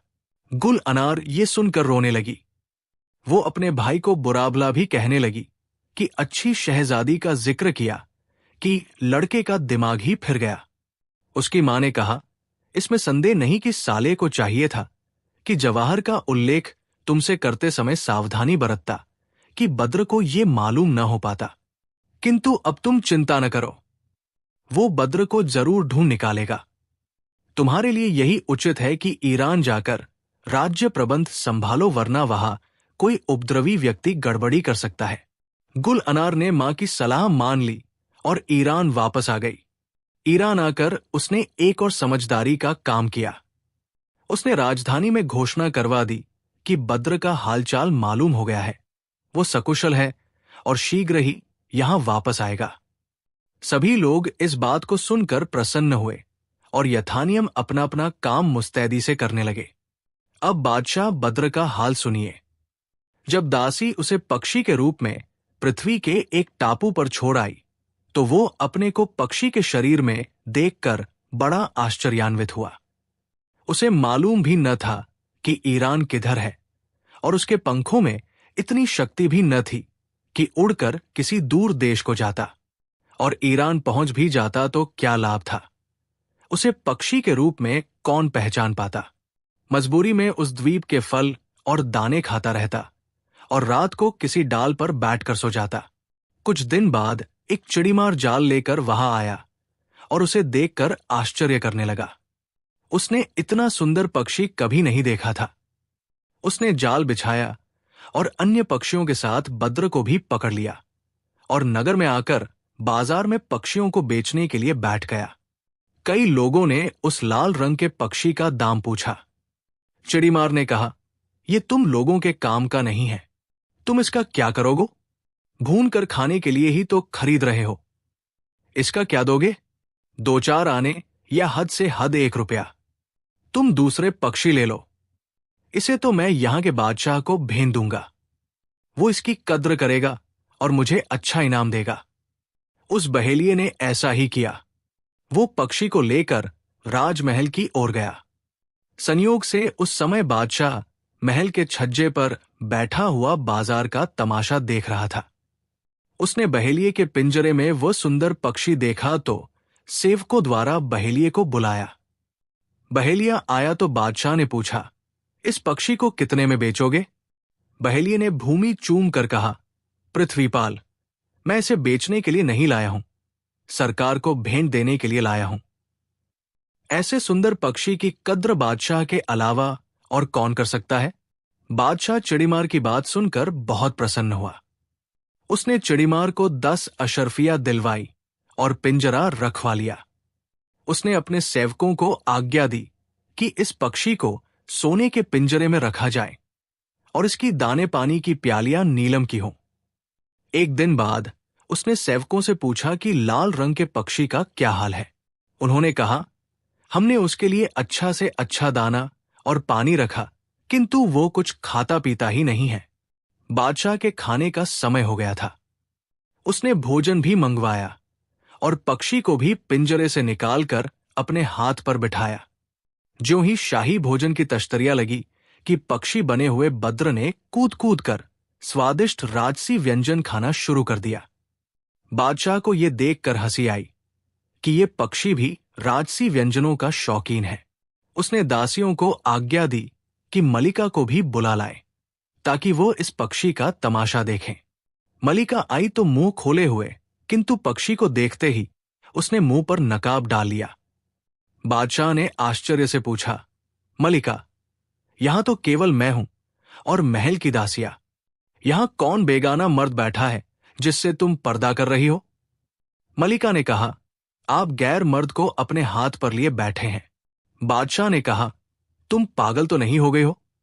आदमी किसी आदमी को हाथ पर लेकर कैसे बैठ सकता है? मलिका ने कहा, नहीं, मैं ठीक कह रही हूं। ये पक्षी जिसे आप हाथ पर लिए बैठे हैं स्वाभाविक पक्षी नहीं है। ये आदमी है जिसे जादू के जोर से पक्षी बना दिया गया है। बादशाह का कौतूहल बढ़ा। उसने विस्तार पूर्वक सारा हाल बताने को कहा तो मलिका ने बताया, ये ईरान का बादशाह है। इसका नाम बद्र है। इसकी माता गुल अनार है, जो एक प्रख्यात जलदेश की शहजादी है। इसकी नानी का नाम राना फर्राशी है। वो भी एक अन्य जलदेश की राजकुमारी थी। प्रख्यात जलदेश समंदाल की शहजादी जवाहर ने क्रोध में आकर इसे जादू के जोर से पक्षी बना दिया है। बादशाह को यह सुनकर बड़ा खेद हुआ। वो बोला, देखो भाग्य भी कैसे कैसे खेल खिलाता है। कहा तो ये बादशाह था, कहा अब पक्षी बनकर पिंजरे में बंद है। एक बात बताओ, तुम अगर इतना सब जानती हो तो ये भी जानती होगी कि ये किसी तरह अपने पूर्व रूप को प्राप्त कर सकता है या नहीं? मलिका ने कहा, यह क्या मुश्किल है, मैं भी जादू जानती हूं और इसलिए मैंने इसका रूप भी पहचान लिया और इसका इतिहास भी जान लिया। किंतु मैं पर्देदार औरत हूं, इसे अपने सामने इसके असली रूप में न लाऊंगी। आप इसे लेकर दूसरे कक्ष में चले जाइए, फिर मैं जो कुछ करने को आपसे कहलवाऊं वह कीजिए। वो अपने असली रूप में आ जाएगा। बादशाह पक्षी को लेकर दूसरे कमरे में चला गया। इधर रानी ने एक पात्र में जल मंगवाया और उस पर मंत्र पढ़ने लगी। कुछ देर में पात्र का जल खौलने लगा।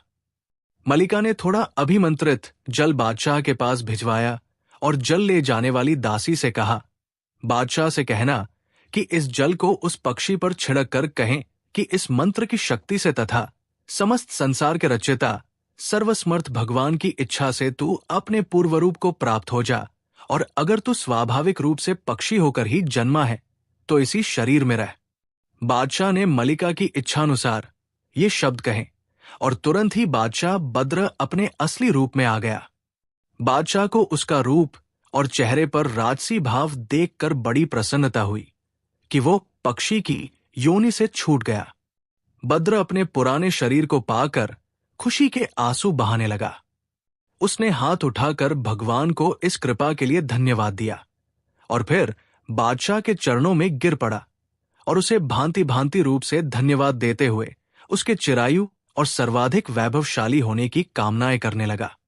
मलिका ने ये देखा तो संतुष्ट होकर अपने आवास में वापस चली गई। बादशाह ने बद्र को उठाकर गले लगाया और फिर उसे अपने साथ बिठाकर भोजन कराया। भोजन के उपरांत उसने बद्र से पूछा कि तुमसे शहजादी जवाहर इतनी नाराज क्यों हो गई थी कि तुम्हें इतना बड़ा दंड दे बैठी? बद्र ने उसे आद्योपांत सारी कथा कह सुनाई। बादशाह को यह सुनकर बड़ा आश्चर्य हुआ। उसने कहा, भाई, तुम्हारी कहानी तो लिख कर रखने के लायक है। अच्छा, जो हुआ सो हुआ। अब तो तुम फिर से अपने रूप में आ गए हो। अब क्या इरादा है?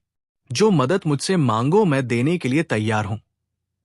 बद्र ने कहा, मेरे गायब होने के बाद मेरी माता दुख से तड़प रही होगी। वैसे तो आपने मुझ पर जो एहसान किया है वही क्या कम है, किंतु यदि मेरी प्रसन्नता की बात पूछते हैं तो मेरे लिए एक जहाज का प्रबंध करा दीजिए, जिससे मैं अपने देश ईरान को चला जाऊं और अपनी मां को धैर्य देकर अपना राज्य प्रबंध संभालूं। बादशाह ने खुशी से मंजूर कर लिया। उसने अपने सेवकों को आज्ञा दी कि बद्र को ईरान वापस ले जाने के लिए एक बढ़िया जहाज सजाया जाए। ऐसा ही किया गया और बादशाह से धन्यवाद पूर्वक विदा लेकर बद्र ने ईरान के लिए यात्रा शुरू कर दी। 10 दिन तक जहाज आराम से चलता रहा, लेकिन 11वें दिन मुसीबत खड़ी हो गई। समुद्र में एक प्रचंड तूफान आया, साथ ही हवा का रुख भी बदल गया, जिससे जहाज अपने रास्ते से भटक गया। कुछ ही देर में जहाज के सारे मस्तूल टूट गए और जहाज काग की तरह लहरों पर उछलने लगा। देखते ही देखते उसका तला एक जलगत चट्टान से टकराया और जहाज टुकड़े टुकड़े हो गया औरों का मालूम नहीं क्या हुआ, किंतु बद्र एक तख्ते के सहारे तैरता हुआ कुछ घंटों में भूमि पर जा लगा। ये एक द्वीप था जिसमें समुद्र तट पर एक ओर पहाड़ था और दूसरी ओर दूर पर एक नगर दिखाई दे रहा था। बद्र जल से निकलकर भूमि पर आया और आराम करने के लिए लेट गया, किंतु तुरंत ही घोड़े, गाय और बहुत से दूसरे जानवर आकर शोर करने लगे और उसे समुद्र की ओर ढकेलने लगे। वो किसी तरह उनसे बचकर एक पहाड़ की खोह में जा छुपा और कुछ देर आराम करने के बाद और कपड़े सुखाने के बाद नगर में जाने के लिए उद्यत हुआ, किंतु वे जानवर फिर आ गए और चिल्ला चिल्ला कर उसका रास्ता रोकने लगे। वो किसी तरह उनसे बचता बचाता नगर में प्रविष्ट हो गया।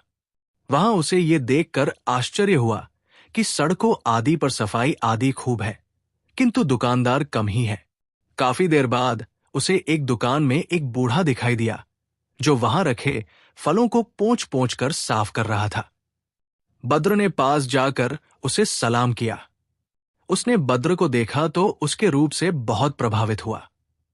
फिर उसके सलाम का जवाब देकर उसने पूछा, तुम कौन हो, कहां से आए हो? बद्र ने संक्षेप में अपना परिचय दिया। इसके बाद बूढ़े ने पूछा, मेरे अलावा तुम्हें और किसी ने तो यहां नहीं देखा? बद्र ने कहा, नहीं, आपके सिवा किसी मनुष्य को मैंने यहां पर पास से नहीं देखा। मुझे बड़ा आश्चर्य है कि ऐसा स्वच्छ और सुंदर नगर ऐसा वीरान क्यों है। बूढ़ा बोला, अच्छा अच्छा, तुम बाहर खड़े न रहो, अंदर आ जाओ। बद्र अंदर गया तो बूढ़ा बोला, ये बड़ा अच्छा हुआ कि अभी तक तुम्हें किसी ने नहीं देखा है। इस नगर की बड़ी विचित्र कथा है, किंतु तुम भूखे प्यासे मालूम होते हो। पहले खाना खाओ, फिर मैं यहां की बातें तुम्हें बताऊंगा। बद्र खा पी कर तृप्त हुआ तो वृद्ध ने कहना शुरू किया, देखो बादशाह बद्र, यहां पर तुम्हें बहुत होशियारी से रहना है। ये जादू नगरी है। यहां की शासिका एक स्त्री है। वो अत्यंत रूपवती है और साथ ही मंत्र विद्या में निपुण। वो बड़ी विलासिनी भी है। तुमने देखा होगा कि नगर के बाहर समुद्र तट पर बहुत से जानवर हैं जो हर एक को रोकने की कोशिश करते हैं कि वो इस शहर में प्रवेश न करे। वे सब पहले तुम्हारी तरह मनुष्य थे। यहां की मलिका ने उन्हें अपने मंत्र बल से पशु बना रखा है।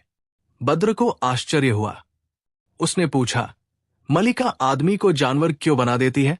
बूढ़े ने कहा, मैंने तुम्हें बताया न कि मलिका बड़ी विलासप्रिय है। जब कोई तरुण सुंदर पुरुष उसे दिखाई देता है तो वो उसे पकड़वा मंगाती है। मैंने इसीलिए तुमसे पूछा था कि तुम्हें किसी ने देखा तो नहीं। वो उसका बड़ा आदर सत्कार करती है और उसके साथ भोग विलास करती है।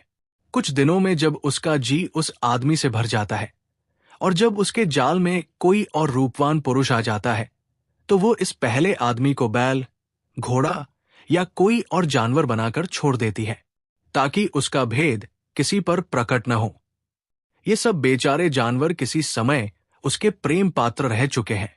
जब भी कोई दुर्भाग्य का मारा सुंदर जवान आदमी इस नगर में आना चाहता है तो वे शोर मचाकर उसे रोकने की कोशिश करते हैं। वे बेचारे कोई भाषा तो बोल नहीं पाते कि अपनी दुर्दशा का पूरा हाल कहें। सिर्फ चिल्ला चिल्ला कर यही कहना चाहते हैं कि वापस चले जाओ। इस मनहूस शहर के अंदर न आना, वरना तुम्हारी हालत भी हमारे जैसी हो जाएगी। लेकिन आने वाला उनके अभिप्राय को समझने में असमर्थ रहता है और उनके शोरगुल को अनसुना कर नगर में चला जाता है और रानी के जाल में फंसकर कुछ दिनों बाद पशु बनकर उन पशुओं में जा मिलता है। बद्र ये सुनकर बहुत घबराया और कहने लगा, हे ईश्वर, ये कैसा अन्याय है। मैं अभी अभी एक जादूगरनी के जादू से छूटा हूं और दूसरी के देश में आ फंसा हूं। बूढ़े के पूछने पर उसने विस्तार में जवाहर द्वारा अपने पक्षी बनाए जाने और अज्ञात द्वीप की रानी द्वारा फिर से मनुष्य बनाए जाने की कहानी कही। बूढ़े ने कहा, इसमें संदेह नहीं कि तुम बड़े खराब देश में आप फंसे हो, लेकिन तुम्हारा भाग्य प्रबल था कि तुम सबसे पहले मुझसे मिले। अब तुम इसी दुकान में रहकर काम करो। मुझे यहां का हर एक व्यक्ति जानता है। तुम्हें यहां रहने में कोई कष्ट न होगा, किंतु खबरदार किसी और से मेलजोल नहीं बढ़ाना, वरना मुसीबत में फंस सकते हो। बादशाह बद्र ने वृद्ध को बड़ा धन्यवाद दिया कि तुमने मुझे खतरे से सावधान कर दिया। वो उसकी दुकान में बैठा रहता और दुकान का काम किया करता। जो भी व्यक्ति उस बूढ़े की दुकान पर आता वो बद्र के रूप को देखकर ठगासा रह जाता। देखने वालों को यह भी आश्चर्य होता कि ये अभी तक दुष्ट रानी के फंदे से किस तरह बच पाया है, क्योंकि वह तो किसी रूपवान मनुष्य को अपने पाश में फंसाकर जानवर बनाए बगैर छोड़ती ही नहीं है। कई लोगों ने बुढ़े से पूछा कि क्या ये जवान आदमी तुम्हारा दास है? बुढ़े का हमेशा एक ही जवाब होता, भाइयों, ये मेरा दास नहीं, मेरा भतीजा है। इसके पिता यानी मेरे भाई का हाल ही में देहांत हो गया है। वो मरते समय बिल्कुल निर्धन हो गया था और इस जवान का कोई ठिकाना नहीं था। मेरा भी कोई पुत्र नहीं है, इसलिए मैंने इसे बुलाकर अपने पास रख लिया है।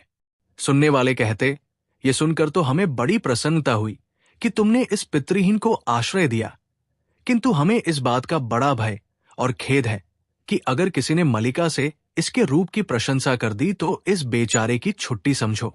वो इसे ले जाएगी और कुछ दिनों तक इसके साथ भोग विलास करके इसे भी जानवर बनाकर चरने के लिए छोड़ देगी।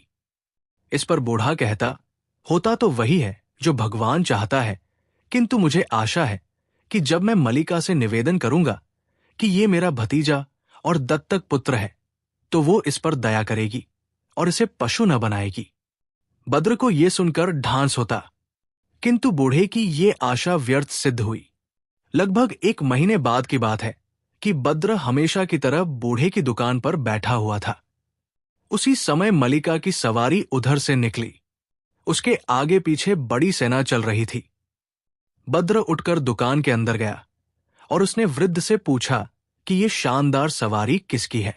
वृद्ध ने बताया कि ये सवारी उसी मलिका की है जिसके बारे में मैंने तुमसे पहले कहा था। उसने बद्र से कहा कि तुम घबराओ नहीं, अपने साधारण स्थान पर जाकर बैठो। बद्र अपनी जगह जा बैठा और तमाशा देखने लगा।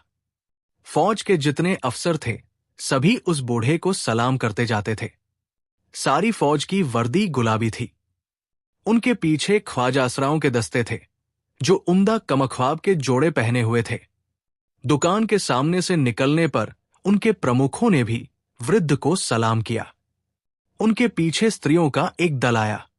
वे कीमती कपड़े और जराव जेवर पहने हुए थी और उनके हाथों में बर्छियां चमक रही थी।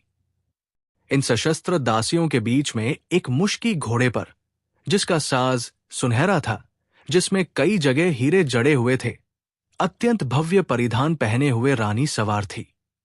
सभी दासियों ने भी झुक झुक कर वृद्ध को प्रणाम किया। जब मलिका की सवारी दुकान के सामने आई तो उसकी नजर बद्र पर पड़ी। वो उसे देखते ही उस पर मरमिटी और उसने दुकान के मालिक बूढ़े को आवाज दी। बूढ़ा बाहर निकला और उसने मलिका के घोड़े की रकाब चूमी। मलिका ने पूछा, ये सुंदर युवक जो तुम्हारी दुकान पर बैठा है कौन है? क्या ये तुम्हारा नौकर है? वृद्ध ने सिर झुकाकर कहा, सरकार, ये मेरा भतीजा है। कुछ दिन पहले इसका पिता यानी मेरा भाई मर गया। मेरे कोई औलाद नहीं थी, इसलिए इस लड़के को गोद ले लिया है ताकि मेरा बुढ़ापा भी आराम से गुजरे और मरने के बाद मेरा नामलेवा भी कोई रहे। मलिका तो बद्र के रूप को देखकर दीवानी हो रही थी। उसका पूरा इरादा हो गया कि उसको अपने शयन कक्ष में ले जाकर आनंद करे। उसने बूढ़े से कहा, बड़े मियां, मैं तुमसे प्रार्थना करती हूं कि अपना भतीजा मुझे दे दो। हम लोगों के देवता अग्नि और प्रकाश है। मैं उनकी सौगंध खाकर कहती है कि मेरे यहां इसे किसी प्रकार का कष्ट नहीं होगा। तुम मुझे हमेशा से मानते रहे हो और मुझे विश्वास है कि तुम मेरी इस प्रार्थना को न ठुकराओगे। अगर तुमने अपना भतीजा मुझे दे दिया तो मैं जन्म भर तुम्हारा एहसान मानूंगी। अब्दुल्ला यानी उक्त वृद्ध ने उसके विनय के पीछे छुपी हुई धमकी साफ साफ महसूस की और चाहा कि किसी बहाने से बद्र को मलिका के चंगुल से बचाए। उसने कहा, सरकार, ये तो आपकी असीम कृपा है कि मेरे भतीजे को अपने पास रखकर उसी का नहीं मेरा भी अपूर्व सम्मान किया। किंतु ये बड़ा अनाड़ी लड़का है, अभी गांव से आया। इस राजमहल के तो क्या सभ्य नागरिकों के भी तौर तरीके नहीं जानता, इसलिए अभी इसे कुछ दिन मेरे पास ही रहने दीजिए। महिला ने कहा, तुम इस बात की चिंता न करो, मैं इसे एक दिन ही में सारे तौर तरीके सिखा दूंगी। अब तुम इस मामले में टालमटोल बिल्कुल न करो। मैं कहे देती हूं कि जब तक तुम इस युवक को मेरे हाथों में न सौंप दोगे, मैं यहां से नहीं हटूंगी। मैं इसे लेकर ही जाऊंगी। मैं फिर अपने देवताओं अग्नि और प्रकाश की सौगंध खाती हूं कि इसे किसी प्रकार का कष्ट नहीं दिया जाएगा, और तुम भी इस बात पर कभी पश्चाताप न करोगे कि तुमने अपने भतीजे को मुझे सौंपा। अब बूढ़े ने सोचा कि जिद करना ठीक नहीं है। अगर मलिका को क्रोध आ गया तो मालूम नहीं मेरे साथ क्या कर डाले। उसने कहा, आपका हुक्म सिर आंखों पर, किंतु एक विनय है। ये भतीजा मुझे बहुत प्यारा है। कम से कम एक दिन तो इसे मेरे पास और रहने दीजिए। कल ये अवश्य आपकी सेवा में उपस्थित हो जाएगा। मलिका ने ये बात मान ली और अपने सेना के साथ वापस चली गई।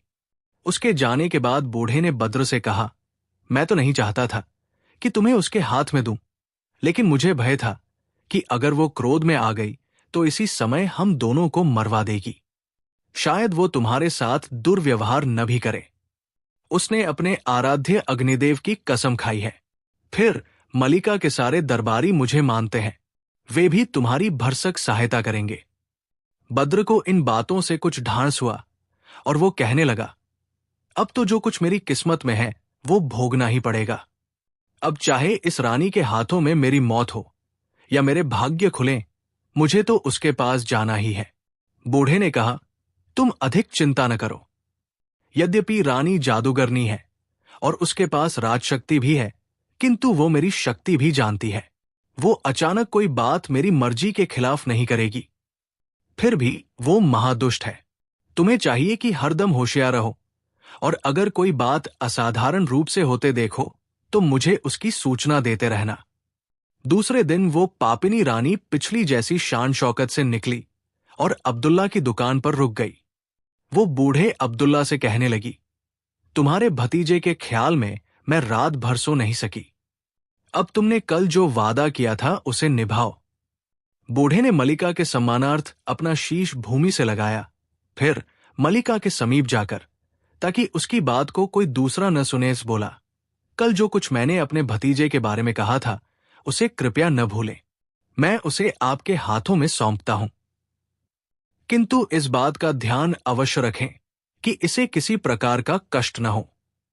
मैंने आपसे पहले भी कहा है कि, और अब फिर कहता हूं कि ये लड़का मेरे बेटे जैसा है और इसके दुख से मुझे दुख होगा। मलिका ने कहा, तुम्हें विश्वास क्यों नहीं हुआ है?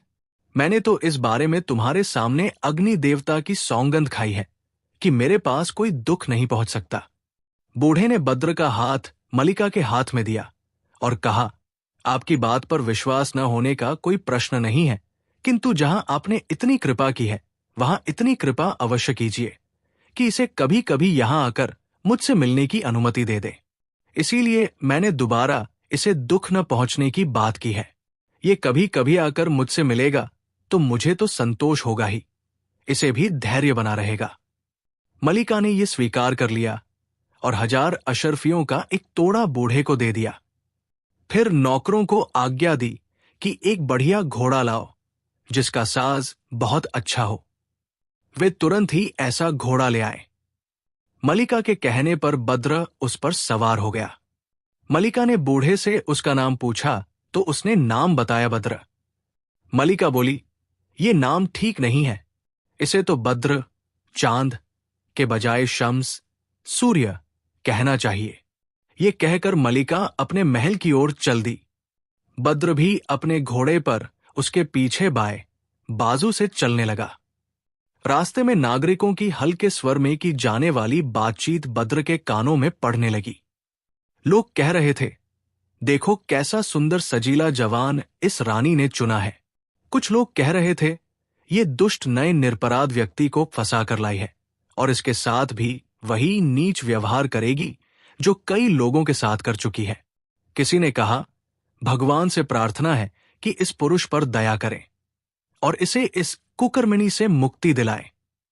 कोई बोला, इसे क्या मुक्ति मिलनी है? इसके भाग्य ने साथ दिया होता तो इस व्यभिचारिणी के फंदे ही में क्यों फंसता? इन बातों को सुनकर बद्र को विश्वास हो गया कि मलिका के बारे में बूढ़े अब्दुल्ला ने जो कुछ कहा है और जो चेतावनी मुझे इसके बारे में दी है वो अक्षरशः ठीक है और मुझे सचेत रहना चाहिए। मलिका ने महल के बाहर घोड़े से उतरने के बाद बद्र का हाथ पकड़ा और उसे महल के अंदर ले गई। महल की शान शौकत का क्या कहना।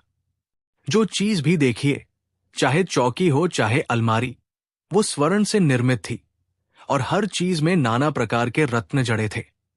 फिर वो उसे अपने साथ बाग की सैर के लिए ले गई। बद्र ने महल की प्रत्येक वस्तु और बाग की उचित शब्दों में प्रशंसा की। महल के सारे कर्मचारी समझ गए कि ये कोई देहाती गवार नहीं है, बल्कि किसी संभ्रांत परिवार का व्यक्ति है जो हर बहुमूल्य वस्तु का सही मूल्यांकन करता है। बाग में घूमते घूमते खाने का समय हो गया और दासियों ने कहा कि भोजन तैयार है। मलिका उसे लेकर भोजन कक्ष में आई और दोनों सोने चांदी के बर्तनों में स्वादिष्ट राजसी व्यंजन खाने लगे। खाना खत्म करने के बाद मलिका ने एक स्फटिक पात्र में स्वच्छ सुवासित मदिरा भरकर पी और एक प्याला बद्र को दी। अब मदिरापान का सिलसिला चलने लगा और गांव वाली सेविकाएं आकर अपनी कला का प्रदर्शन करने लगी। देर तक ये रागरंग चलता रहा।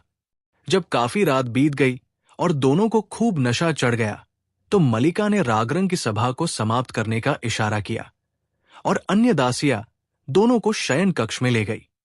दोनों ने केली क्रीड़ा की और सो गए। दूसरे दिन सुबह उठकर स्नान करने के बाद दोनों ने नए वस्त्र पहने और दिन का भोजन किया। कुछ देर के आराम के बाद मलिका फिर उसे बाग की सैर को ले गई और घंटों तक वे लोग आपस में वार्तालाप और हंसी मजाक करते रहे। शाम होने पर वे महल के अंदर गए और पूर्व संध्या की भांति भोजन, मद्यपान और गायन वादन से आनंदित होने के बाद दोनों ने शयन कक्ष में विहार तथा शयन किया। लगभग 40 दिन तक यही क्रम चला। मलिका ने बद्र के साथ का पूरा आनंद उठाया, किंतु अब उसका रवैया बदलने लगा था। बद्र ने ये परिवर्तन लक्ष्य किया और सचेत हो गया कि कहीं उसके साथ कोई शरारत न की जाए। एक दिन आधी रात को वो शैया से उठ गई। वो समझ रही थी कि बद्र सोया हुआ है, किंतु वो जाग रहा था। सिर्फ सोने का बहाना किया था। वो अधखुली आंखों से मलिका के कार्यकलाप को देखने लगा। मलिका ने एक संदूक खोला और उसमें से एक प्याला निकाला जिसमें पीली मिट्टी भरी हुई थी। फिर वो विशाल शयन कक्ष के एक कोने में गई और वहां जाकर कुछ मंत्र पढ़ने लगी, जिससे कुछ क्षणों में वहां एक जलकुंड पैदा हो गया। ये लीला देखकर बद्र भयभीत हुआ और बिस्तर पर पड़ा कांपने लगा, लेकिन अपनी जगह से नहीं हिला। मलिका ने उस कुंड से एक पात्र में जल भरा और दूसरे पात्र में थोड़ा मैदा लेकर उस जल से उसे सानने लगी। वो मैदा सानते सानते कोई मंत्र भी पढ़ रही थी। फिर उसने एक अलमारी से कई डिबिया और खाना पकाने के बर्तन निकाले। डिबियों में से कुछ खास मसाले और दवाएं निकालकर उसने सने हुए मैदे में मिलाया और एक कुलचा तैयार किया। फिर कोयले सुलगाकर तवे पर कुलचे को सेंका और बाद में उसे सीधे कोयलों पर सेंका। कुलचा सिंक जाने पर उसने अलमारी में सामान रखा और मंत्र पढ़कर जलकुंड को गायब कर दिया। कुलचे को सावधानी से रखने के बाद वो बद्र के पार्श्व में लेट कर सो रही। बद्र ने ये सब देखकर समझ लिया कि इस सारी क्रिया में कोई गहरा रहस्य है। उसने सोचा कि मुझे यहां रहते 40 दिन हो गए हैं और अब मलिका कोई नया गुल खिलाना चाहती है और इस मामले को अब्दुल्ला से कहना चाहिए। सुबह नहा धोकर जब उसने नए कपड़े पहने तो उसने मलिका से कहा, आपने मुझ पर इन दिनों ऐसी कृपा की और ऐसे आराम से रखा कि मैं भोगविलास में अपने बूढ़े चचा को बिल्कुल भूल गया।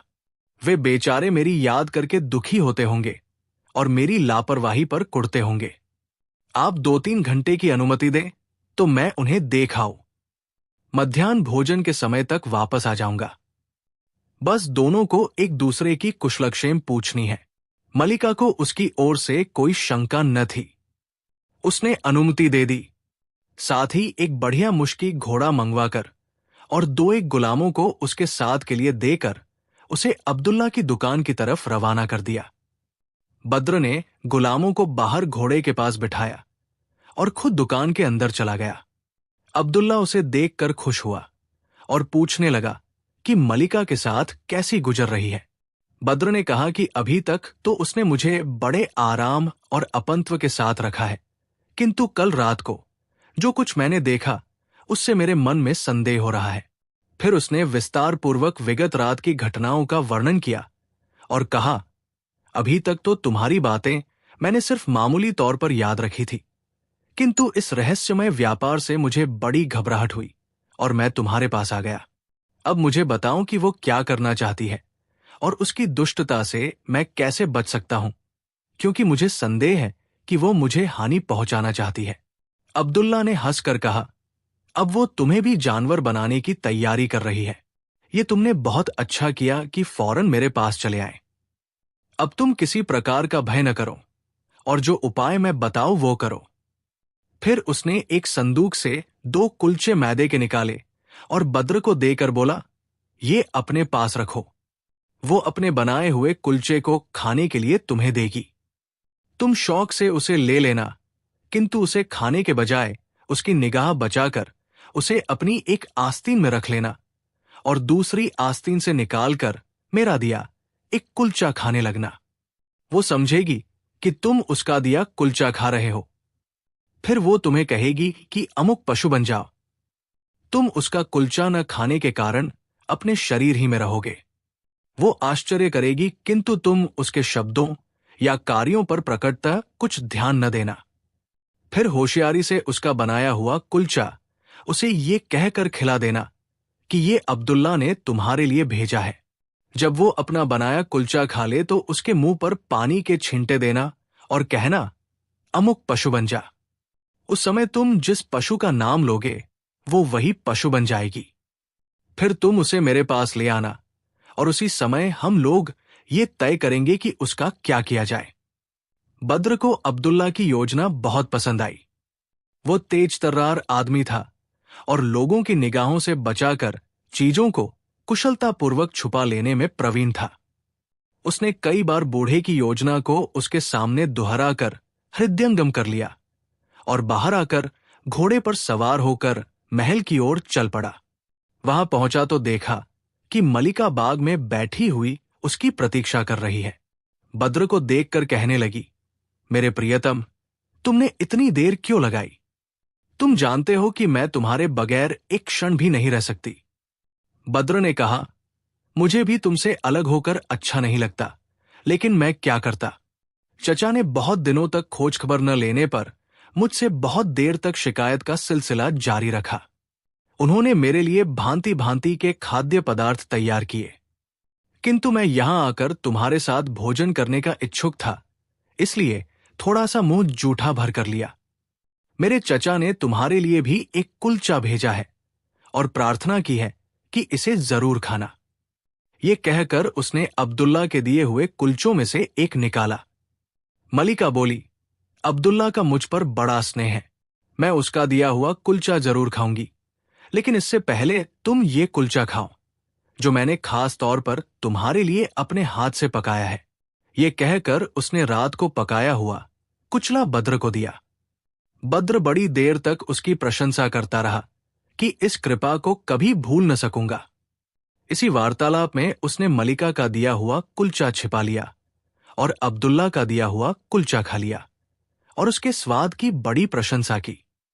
मलिका ने उसके पूरा कुलचा खा लेने पर उस पर जल छिड़का और कहा, भद्दा काना घोड़ा बन जा।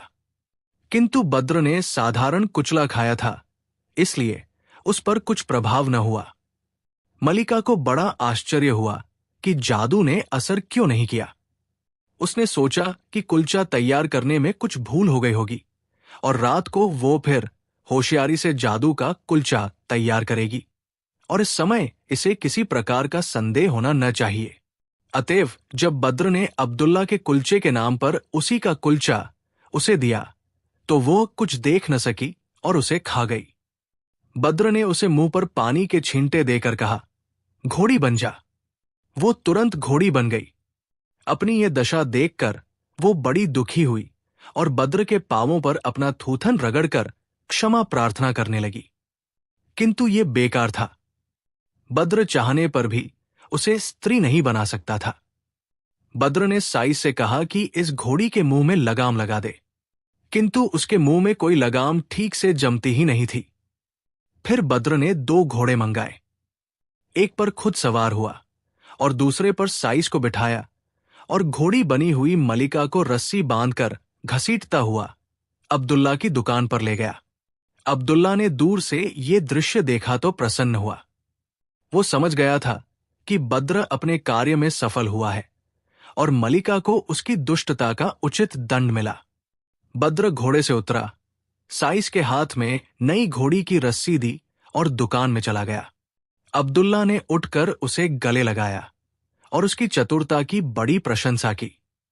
बद्र ने उसे पूरा हाल बताया और कहा कि इसके मुंह में कोई लगाम नहीं समाती। बूढ़े अब्दुल्ला ने अपने घोड़ों में से एक की लगाम लगाई तो वो घोड़ी बनी हुई मलिका के मुंह में आ गई। फिर उसने बद्र से कहा कि अब तुम इस देश में बिल्कुल न ठहरो, इसी घोड़ी पर सवार होकर अमुक मार्ग से होते हुए अपने देश को चले जाओ, लेकिन ये ध्यान रखना कि ये लगाम कभी इसके मुंह से निकलने न पाए, वरना ये तुम्हारे काबू के बाहर हो जाएगी। ये कहकर और रास्ते का ब्यौरा देकर वृद्ध ने उसे विदा किया। बद्र उसी घोड़ी बनी हुई रानी पर बैठकर चल दिया। कई दिनों के बाद वो एक देश में पहुंचा। वहां उसे एक बूढ़ा मिला। ये दूसरा बूढ़ा भी बड़ा सभ्य आदमी लगता था। उसने बद्र से उसके बारे में पूछा कि कहाँ से आते हो, कहाँ जाने का इरादा है, यात्रा ठीक से हो रही है या नहीं, आदि। बूढ़ा उसे इन्हीं बातों में लगाए था कि एक भिखारिन सी दिखाई देने वाली बुढ़िया आई और बोली, तुम मुझे ये घोड़ी दे दे और कोई अच्छा घोड़ा ले लो। मेरे पुत्र की घोड़ी बिल्कुल ऐसी ही थी, लेकिन वो मर गई और मेरा बेटा इससे बड़ा दुखी है। तुम जो भी दाम इस घोड़ी का मांगोगे मैं दूंगी। बद्र को तो घोड़ी बेचनी ही नहीं थी। उसने इनकार किया। बुढ़िया पीछे पड़ गई और बोली, बेटा मुझ पर दया करो। घोड़ी न मिली तो मेरा बेटा दुख से मर जाएगा और वो मर गया तो मैं भी जीवित न रह सकूंगी। बद्र ने उससे पीछा छुड़ाने के लिए कहा कि इसका मूल्य बहुत है, तुम दे नहीं सकोगी। बुढ़िया ने कहा कि तुम दाम बताओ तो मैं किसी भी तरह दाम दूंगी। बद्र ने सोचा ये भिखारिन अधिक से अधिक कुछ रुपयों का प्रबंध कर सकेगी, इसलिए उसने कहा कि तुम मुझे 1000 अशर्फी दो और ये घोड़ी ले जाओ। बुढ़िया ने यह सुनते ही अपनी कमर में बंधी हुई थैली निकाली और बद्र को देकर कहा, ये अशर्फिया गिन लो और घोड़ी मुझे दो। 2-4 अशर्फिया कम हो तो मेरा घर पास ही है, फौरन लाकर दे दूंगी। अब बद्र घबराया और बोला, अम्मा ये थैली रख ले, मैं इस घोड़ी को किसी भी मूल्य पर नहीं बेचूंगा। बूढ़ा पास ही खड़ा था और सारी बातें सुन रहा था। वो बोला, भाई अब तो तुम्हें ये घोड़ी देनी ही पड़ेगी। तुम्हें इस देश का नियम नहीं मालूम है। यहां पर जो आदमी व्यापार में धोखा करता है उसे प्राणदंड मिलता है। तुमने जो मूल्य मांगा वो इस बुढ़िया ने दे दिया। अब तुम बेकार की हुज्जत न करो। घोड़ी बुढ़िया की हो गई, उसे फौरन बुढ़िया को दे डालो। सौदे का गवाह मैं हूं। बादशाह ने अगर सुना कि तुम सौदे से फिर रहे हो तो फिर समझ लो कि भगवान ही तुम्हारी रक्षा कर सकेगा। बद्र ये सुनकर बहुत परेशान हुआ, किंतु बहुत सोचने पर भी उसे घोड़ी को बचाने का कोई उपाय न सूझा। अंततः वो घोड़ी से उतर पड़ा और उसने घोड़ी की लगाम बुढ़िया के हाथ में दे दी। बुढ़िया घोड़ी को पास ही बहने वाली एक नहर पर ले गई और उसकी लगाम निकालकर उसने घोड़ी के मुंह पर पानी छिड़क कर कहा, मेरी प्यारी बेटी, घोड़ी का शरीर छोड़कर अपने पुराने शरीर में आ जाओ। ये कहते ही मलिका अपने असली रूप में आ गई। बद्र ये देखकर डर के मारे गश खाकर जमीन पर गिरने लगा। उस बूढ़े ने बद्र को थाम लिया। बुढ़िया वास्तव में मलिका की मां थी और मलिका ने सारी जादू की विद्या उसी से सीखी थी। बेटी को असली रूप में लाकर उसने अपने गले लगाया। इसके बाद उसने एक मंत्र पढ़ा जिससे पश्चिम की ओर से एक महाभयानक और अति विशाल दैत्य प्रकट हुआ। उसने एक हाथ से बद्र और दूसरे हाथ से मलिका और उसकी मां को उठाया और आकाश में उड़कर उसने 2 क्षण ही में सबको मलिका के महल में पहुंचा दिया। मलिका ने वहां पहुंचने पर दांत पीसते हुए बद्र से कहा, दुष्ट, मेरे एहसानों का तूने ये बदला दिया। अब देख मैं तुझे कैसा दंड देती हूं। तेरे बने हुए चचा को मैं बाद में समझूंगी। ये कहकर उसने हाथ में पानी लेकर बद्र पर छिड़का और कहा, मनहूस उल्लू बन जा। बद्र उल्लू के रूप में आ गया। फिर मलिका ने उसे एक नई दासी को देकर कहा, इसे पिंजरे में बंद कर दे और इसे दाना पानी कुछ न देना, अपने आप भूखा मर जाएगा। दासी दयालु थी। उसने बद्र को पिंजरे में तो बंद कर दिया, किंतु मलिका से छुपाकर उसे खाना पानी देती रही। उस दासी ने उसी दिन गुप्त रूप से अब्दुल्ला से भी कहा, मलिका ने तुम्हारे भतीजे को पकड़ लिया है, वो देरसवेर उसे तो मार ही डालेगी। अब तुम अपनी जान बचाओ, क्योंकि उसने तुम्हें मारने की भी धमकी दी है। अब्दुल्ला ने समझ लिया कि कठिनतम समय आ गया है और अपनी शक्ति से पूरा काम लेना चाहिए। उसने एक विशेष ध्वनि निकाली। तुरंत ही एक जिन्न प्रकट हो गया। उसके 4 हाथ थे और सबों में पंखे लगे थे। उसका नाम बर्ग था।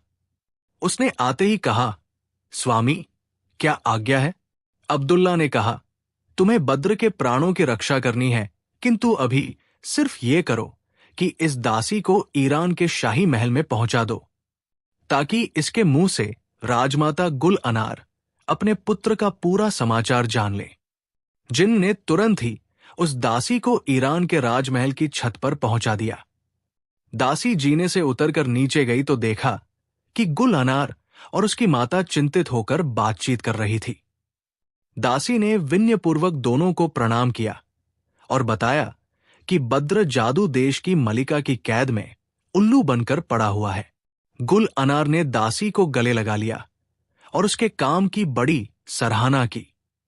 फिर उसने आज्ञा दी कि ये मुनादी करवाई जाए कि बादशाह बद्र 2-1 दिन ही में देश में आने वाले हैं।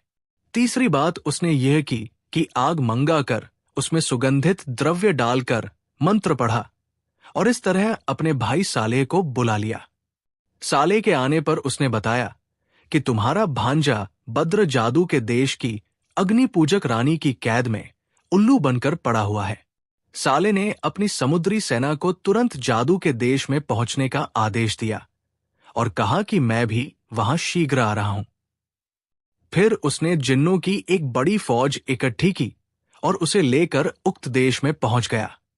दोनों सेनाओं के प्रचंड आक्रमण से वो देश कुछ ही घंटों में पराजित हो गया और सेना ने महल में प्रवेश करके मलिका तथा दूसरे सभी अग्नि पूजकों को मार डाला। गुल अनार भी वहां पहुंच गई थी। उसने दासी से कहा कि वो पिंजरा उठा लाओ जिसमें बद्र बंद है।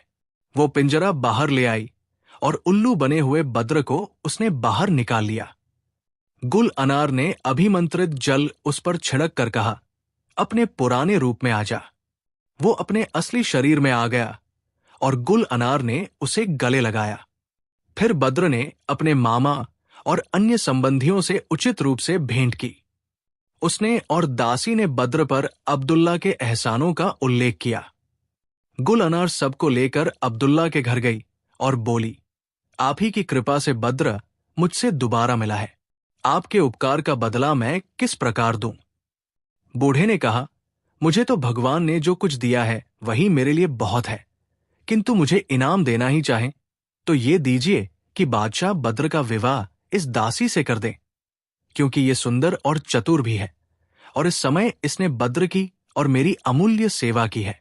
गुल अनार ने ये मान लिया और काजी को बुलाकर बद्र के साथ दासी का विवाह करा दिया। अब बद्र ने मां से कहा, मैंने तुम्हारी और इन पितातुल्य अब्दुल्ला साहब की आज्ञा बगैर नानू करके मान ली, लेकिन तुम जानती हो कि मेरी हार्दिक इच्छा समंदाल देश की शहजादी जवाहर से विवाह करने की है। गुल अनार ने मुस्कुराकर कहा, अच्छा, उसका प्रयत्न भी करेंगे। ये कहकर उसने समुद्री कटक को आदेश दिया कि जलथल में जहां भी बद्र के योग्य राजकुमारी देखो, उसे बद्र के साथ ब्याहने को यहां ले आओ। बद्र ने कहा, ये सब बेकार बातें हैं। मैं तो शहजादी जवाहर ही से विवाह करूंगा, किसी और से नहीं। उसने मुझे जो कष्ट दिया वो अपने पिता के कष्ट से कुपित होकर दिया है। अगर आप लोग समंदाल नरेश को कैद से छुड़ाकर यहां बुलाएं, तो वो अब जवाहर से मेरे विवाह की बात अवश्य स्वीकार कर लेगा। गुल अनार ने कहा, बेटे, अभी तो वो तुम्हारे मामा की कैद में है। उसको यहां आने ही पर मालूम होगा कि उसे विवाह स्वीकार है या नहीं। अब बद्र ने साले से प्रार्थना की कि समंदाल नरेश को कैद से छुड़ाकर यहां लाओ। साले ने आग में लोबान डालकर मंत्र पढ़ा और तुरंत ही समंदाल नरेश को भी वहां पहुंचा दिया गया। बद्र उसके चरणों पर गिरा और विनयपूर्वक बोला, साले मामा ने मेरे लिए ही शहजादी जवाहर का हाथ मांगा था। मैं ईरान का बादशाह हूं। आप मुझ पर कृपा कीजिए और मेरे साथ अपना संबंध स्वीकार कीजिए। जो कुछ अभी तक हुआ उसे भूल जाइए। समंदाल नरेश उसकी इस विनयशीलता से बहुत प्रभावित हुआ और उसे उठाकर गले लगाते हुए बोला, तुम्हारी बातों से लगता है कि तुम जवाहर के बगैर जीवित नहीं रहोगे।